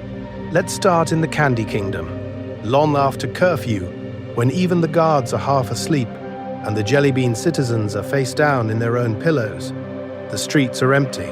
The gumdrop cobblestones shine with leftover daylight, but no one is there to see it. PB's lab lights are finally off. The equations, the experiments, the contingency plans for the next cosmic disaster are paused mid-thought, like the universe itself hit, save and quit. Think about that for a second. A civilization built on sugar, literally resting on the bones of the old human world. And right now, the only sound is the soft hum of the force field and the occasional sleepy bubble from a dreaming candy person. We float north, over dark ocean, into the Ice Kingdom. The spires are blue silhouettes against a sky that still remembers comets. Inside, Ice King is actually quiet. No fan fiction, no kidnapping plans, just a man and a crown and a pile of blankets breathing in that thin, frosty air. His dreams fold and refold his identity. Simon and Ice King trading places in the theater of his mind. But from the outside, it's just still. Here is the thing. From far enough away, even a tragedy looks peaceful when it finally gets to rest. Far to the south, the Fire Kingdom has cooled. Rivers of lava have gone from roaring orange to a slow deep red, then to black glass. The heat is a memory now, trapped in stone. Flame Princess sleeps in a chamber that once burned too hot to approach, but tonight, the power is banked, like a campfire under ash. Civilizations rise and fall, and even volcanoes have to clock out. We pass over the Slime Kingdom, where the fields lie still, ponds of translucent green barely rippling. Somewhere, a slime citizen turns over in their sleep, and an entire puddle wobbles, then settles. It's absurd and completely serene at the same time, in that specifically Adventure Time way. Out in the grasslands, the stars are bright over the old cratered Earth. Marceline is awake somewhere, probably humming to herself in a floating house or a forgotten cave. But the sound doesn't reach us. It just hangs in the air like a promise. Finn and Jake snore in their treehouse. The last human and his shape-shifting dog hero, now reduced to tangled blankets and drool. The great defenders of Ooh, temporarily logged out of reality. Zoom out more. The planet turns, slowly, carrying the ruins of the Mushroom War, and the Candy Castles, and the ice spires and the cooled lava, all on the same spinning marble. The comets that once rewrote history are distant for now, patient in their orbits. Prismo's time room, at the center of time, has its lights dimmed to that late-night movie glow. The old man keeps dreaming, and so existence keeps existing. And you match that stillness, your body gets heavy. Your thoughts move like glaciers instead of lightning. One by one, the little offices in your inner civilization shut their lights off for the night. No more meetings, no more emergency wish-making. Just corridors going dark, until only the quiet center is left. Worlds can end and begin again. Timelines can branch, civilizations can fall, and comets can rewrite the script. But for now, In this universe, in this body, nothing is required of you except to sleep. Appendix A. Timeline landmarks to dream about. So as those inner lights go out, we're going to leave one dim hallway on. Not for thinking, just for walking slowly through time. A little appendix at the center of time, where the universe lays out its greatest hits of rise and fall, like postcards you don't have to file in order. Let's start at the very beginning, in the ancient wizard age. You can picture a single wizard's tower, impossibly tall, leaning into the sky like it's whispering to the moon. Before that, there were other ages, other forgotten experiments in power and desire, but you don't need those. Just this tower, lit from within, a lighthouse in the dark ocean of early reality. After that, human civilization arrives, bright and busy and convinced it will last forever. Glass and steel and traffic lights, a human city skyline, all rectangles and radio towers glowing like a circuit board laid flat against the horizon. Think about that for a second, and then let it blur. The exact rules of their world don't matter now. You can let the skyscrapers smear into streaks of color, and then, after that, the mushroom war, the end of that particular confidence. A single mushroom cloud blooming on the edge of your awareness, slow and silent, like a terrible flower unfolding in the multiverse. Here is the thing, you don't have to remember who started it, or why. You can just watch the cloud rise and then fade, like breath on a mirror. After that, the world is quiet and broken, and Simon and Marcy are wandering. You can see a ruined mall, escalators frozen mid-step, food court chairs upside down like they gave up halfway through existing. Two tiny figures moving through it, one humming, one losing his name. The mall is the image you keep, the details can dissolve. And then early ooh begins to grow out of the cracks. Before that, it was only ruin. Now there are weird forests and stranger rivers. A candy castle rises later, but for now you can imagine a single hopeful tower of gumdrops in the distance, waiting its turn on the timeline. After that, the kingdom era settles in. Candy castles, yes, but also a frozen spire, the Ice King's lonely crown of jagged blue, and fire palaces and slime pits pretending to be courts. Civilization reinvented with sprinkles, in that specifically Adventure Time way. It's silly and cosmic at the same time. And then much later, Elements reshapes reality again. The world becomes an elemental landscape, everything candy, or ice, or fire, or slime, like someone hit randomize on the universe's settings. You don't need the map, just 4 overlapping colors, drifting. And then much, much later, Shermie and Beth stand in a future where all of this is worn down. A single worn-down hill, grass thin, an old sword or arm jutting from the earth like a memory that refuses to lie flat. Before that were countless other cycles. After that, there will be more. You don't have to hold this timeline straight. You can let the wizard's tower, the skyline, the mushroom cloud, the ruined mall, the candy castle, the frozen spire, the elemental landscape, and the worn-down hill drift past like clouds outside the time room. Maybe your dreams will pick one up, carry it somewhere new, and write their own quiet wish on top of it. Appendix B. Civilizations as characters, characters as civilizations. So let's start playing a quieter game.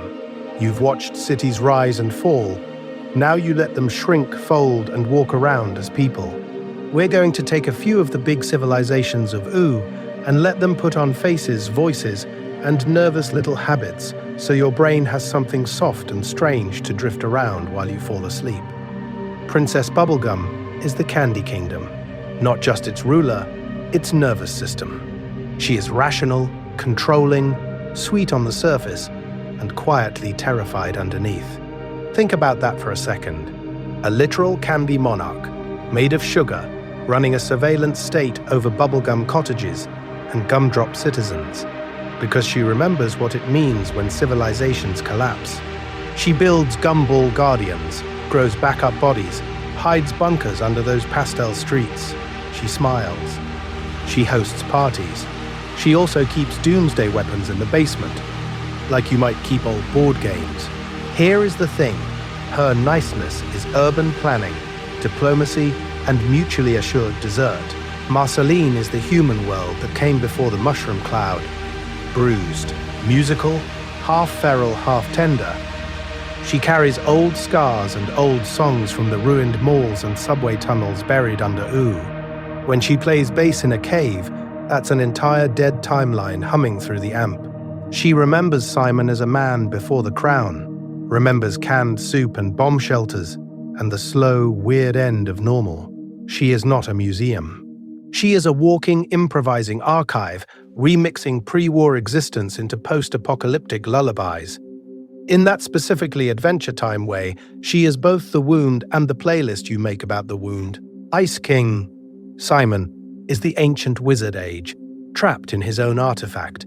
The crown is older than the Mushroom War, older than the Candy Kingdom, maybe older than this version of the universe. Simon is a scholar who put on history and never got to take it off. Powerful, fractured, haunted by an object that outlived its context. There is sadness there, confusion, the exhaustion of a civilization that built too much magic and not enough exit strategy. He can freeze kingdoms, but not thaw his own timeline back to when he was just a man in glasses, buying a strange relic in a shop.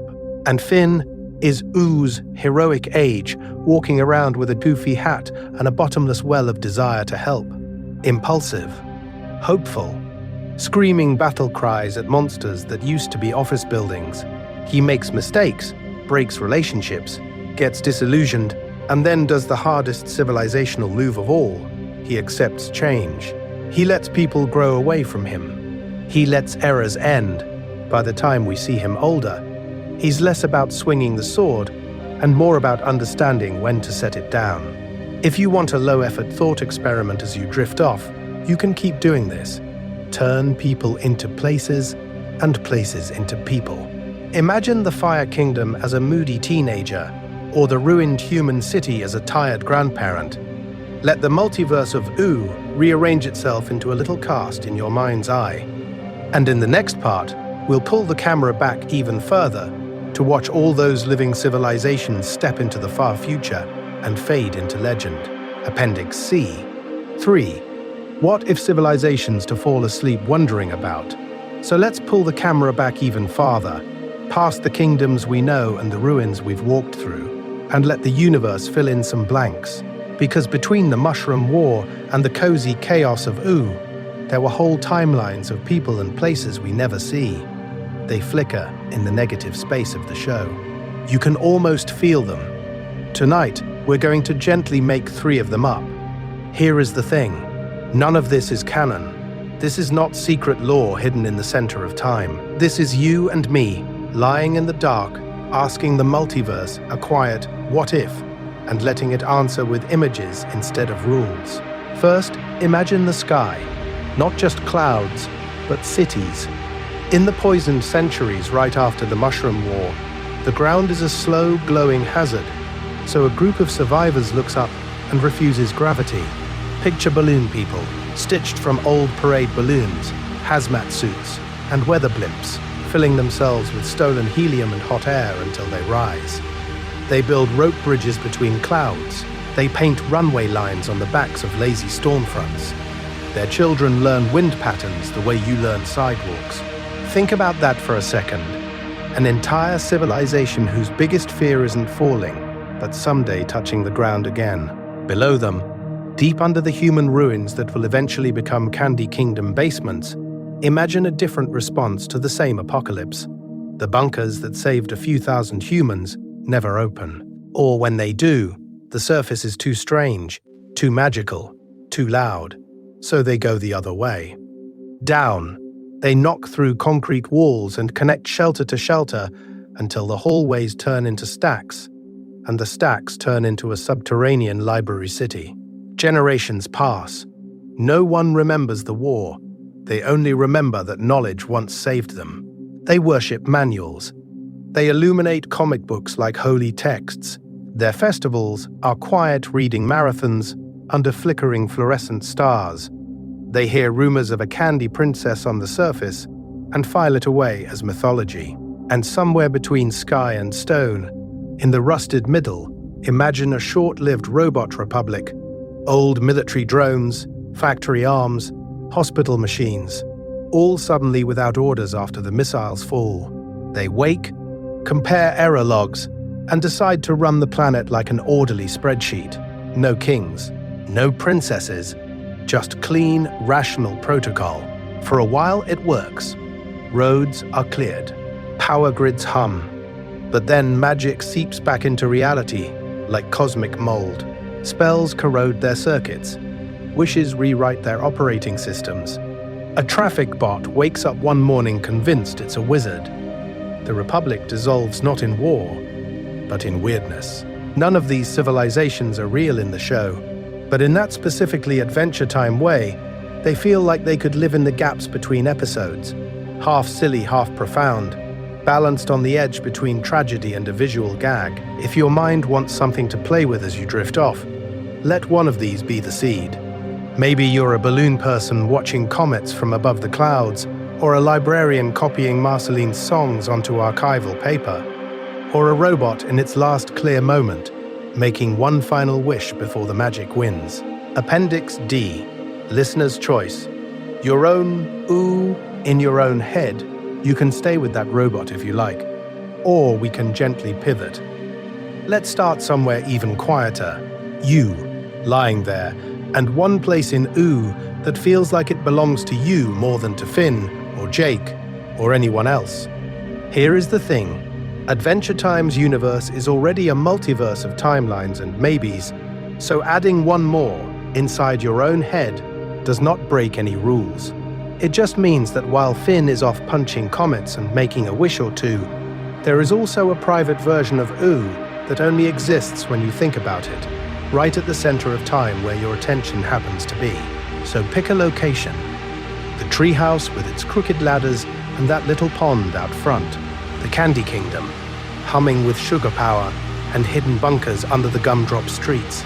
The Nitosphere, if you like your dreams a little more chaotic and tax auditor from hell-coded. Or something smaller and stranger. A single cracked subway car under Bubblegum's castle. Or a forgotten hill where one of those comets landed 1,000 years ago. Any of it works. None of it is wrong. Now let it drift backward.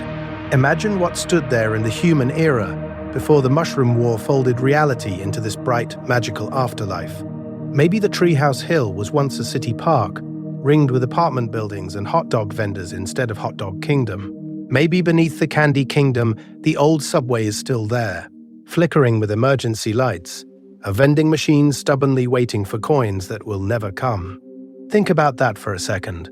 Your favorite cozy corner of ooh, balanced directly on top of a lost civilization's last Tuesday. Keep going, further back, into eras we never saw. Wizard kingdoms trading spells before humans even built their first highway. Comets crossing overhead, each one a quiet reset button the universe keeps pressing. Your chosen place is still there, but maybe it is ocean, or forest, or just bare rock cooling in the dark. Same coordinates, different existence. And then, reverse the timeline. Let it roll forward past Finn, past Marceline, past Simon and Betty, all the way into Shermie and Beth's era and beyond. What does your spot look like when their world is already ancient history?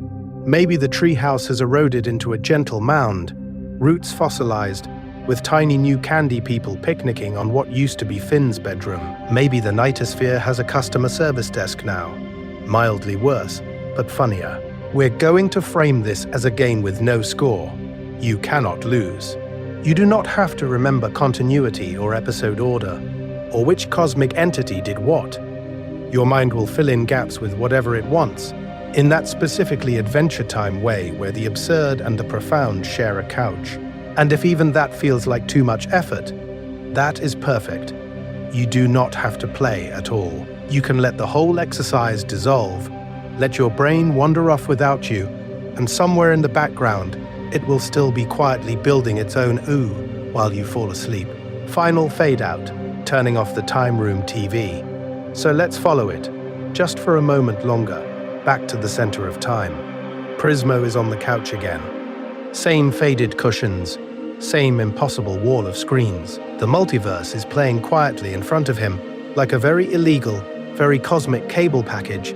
Every channel a different timeline of rising and falling, humans burning and rebuilding, comets carving new shapes into reality. Here is the thing. Even he looks tired now.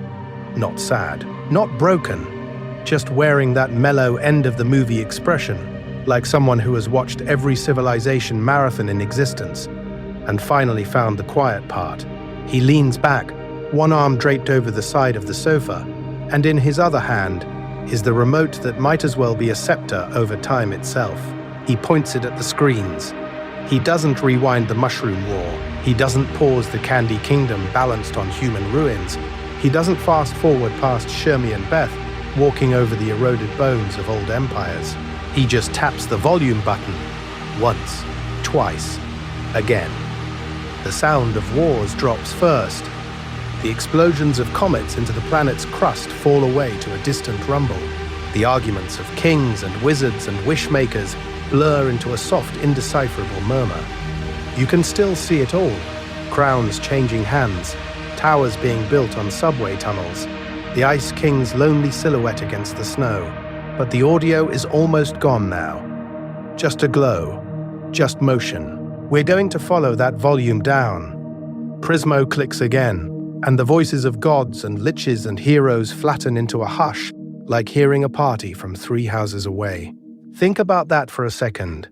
The entire multiverse still doing its elaborate dramatic performance, and you are watching it through the same quiet you used to listen to your own breathing in the dark.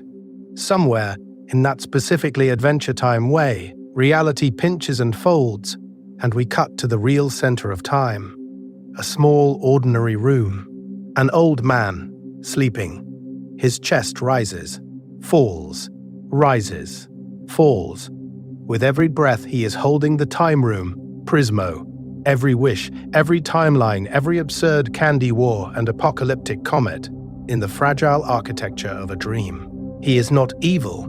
He is not even aware. He is just sleeping, and his sleep has the power to erase a universe if it stirs too sharply. His existence is the quiet rule behind all the other rules. And you, listening to this, can mirror that. You can lower your own internal volume, the way Prismo lowers his remote. You do not have to fix your past timelines tonight. You do not have to predict every future. Let your thoughts shrink down until they are just images on a faraway screen, still moving, still there, but no longer loud enough to keep you awake. Trust that your world, like will still be there in the morning. The kingdoms of your to-do lists, the tiny empires of your worries, the comets of sudden desire and fear, they can all orbit in silence for a while. For now, every civilization can rest.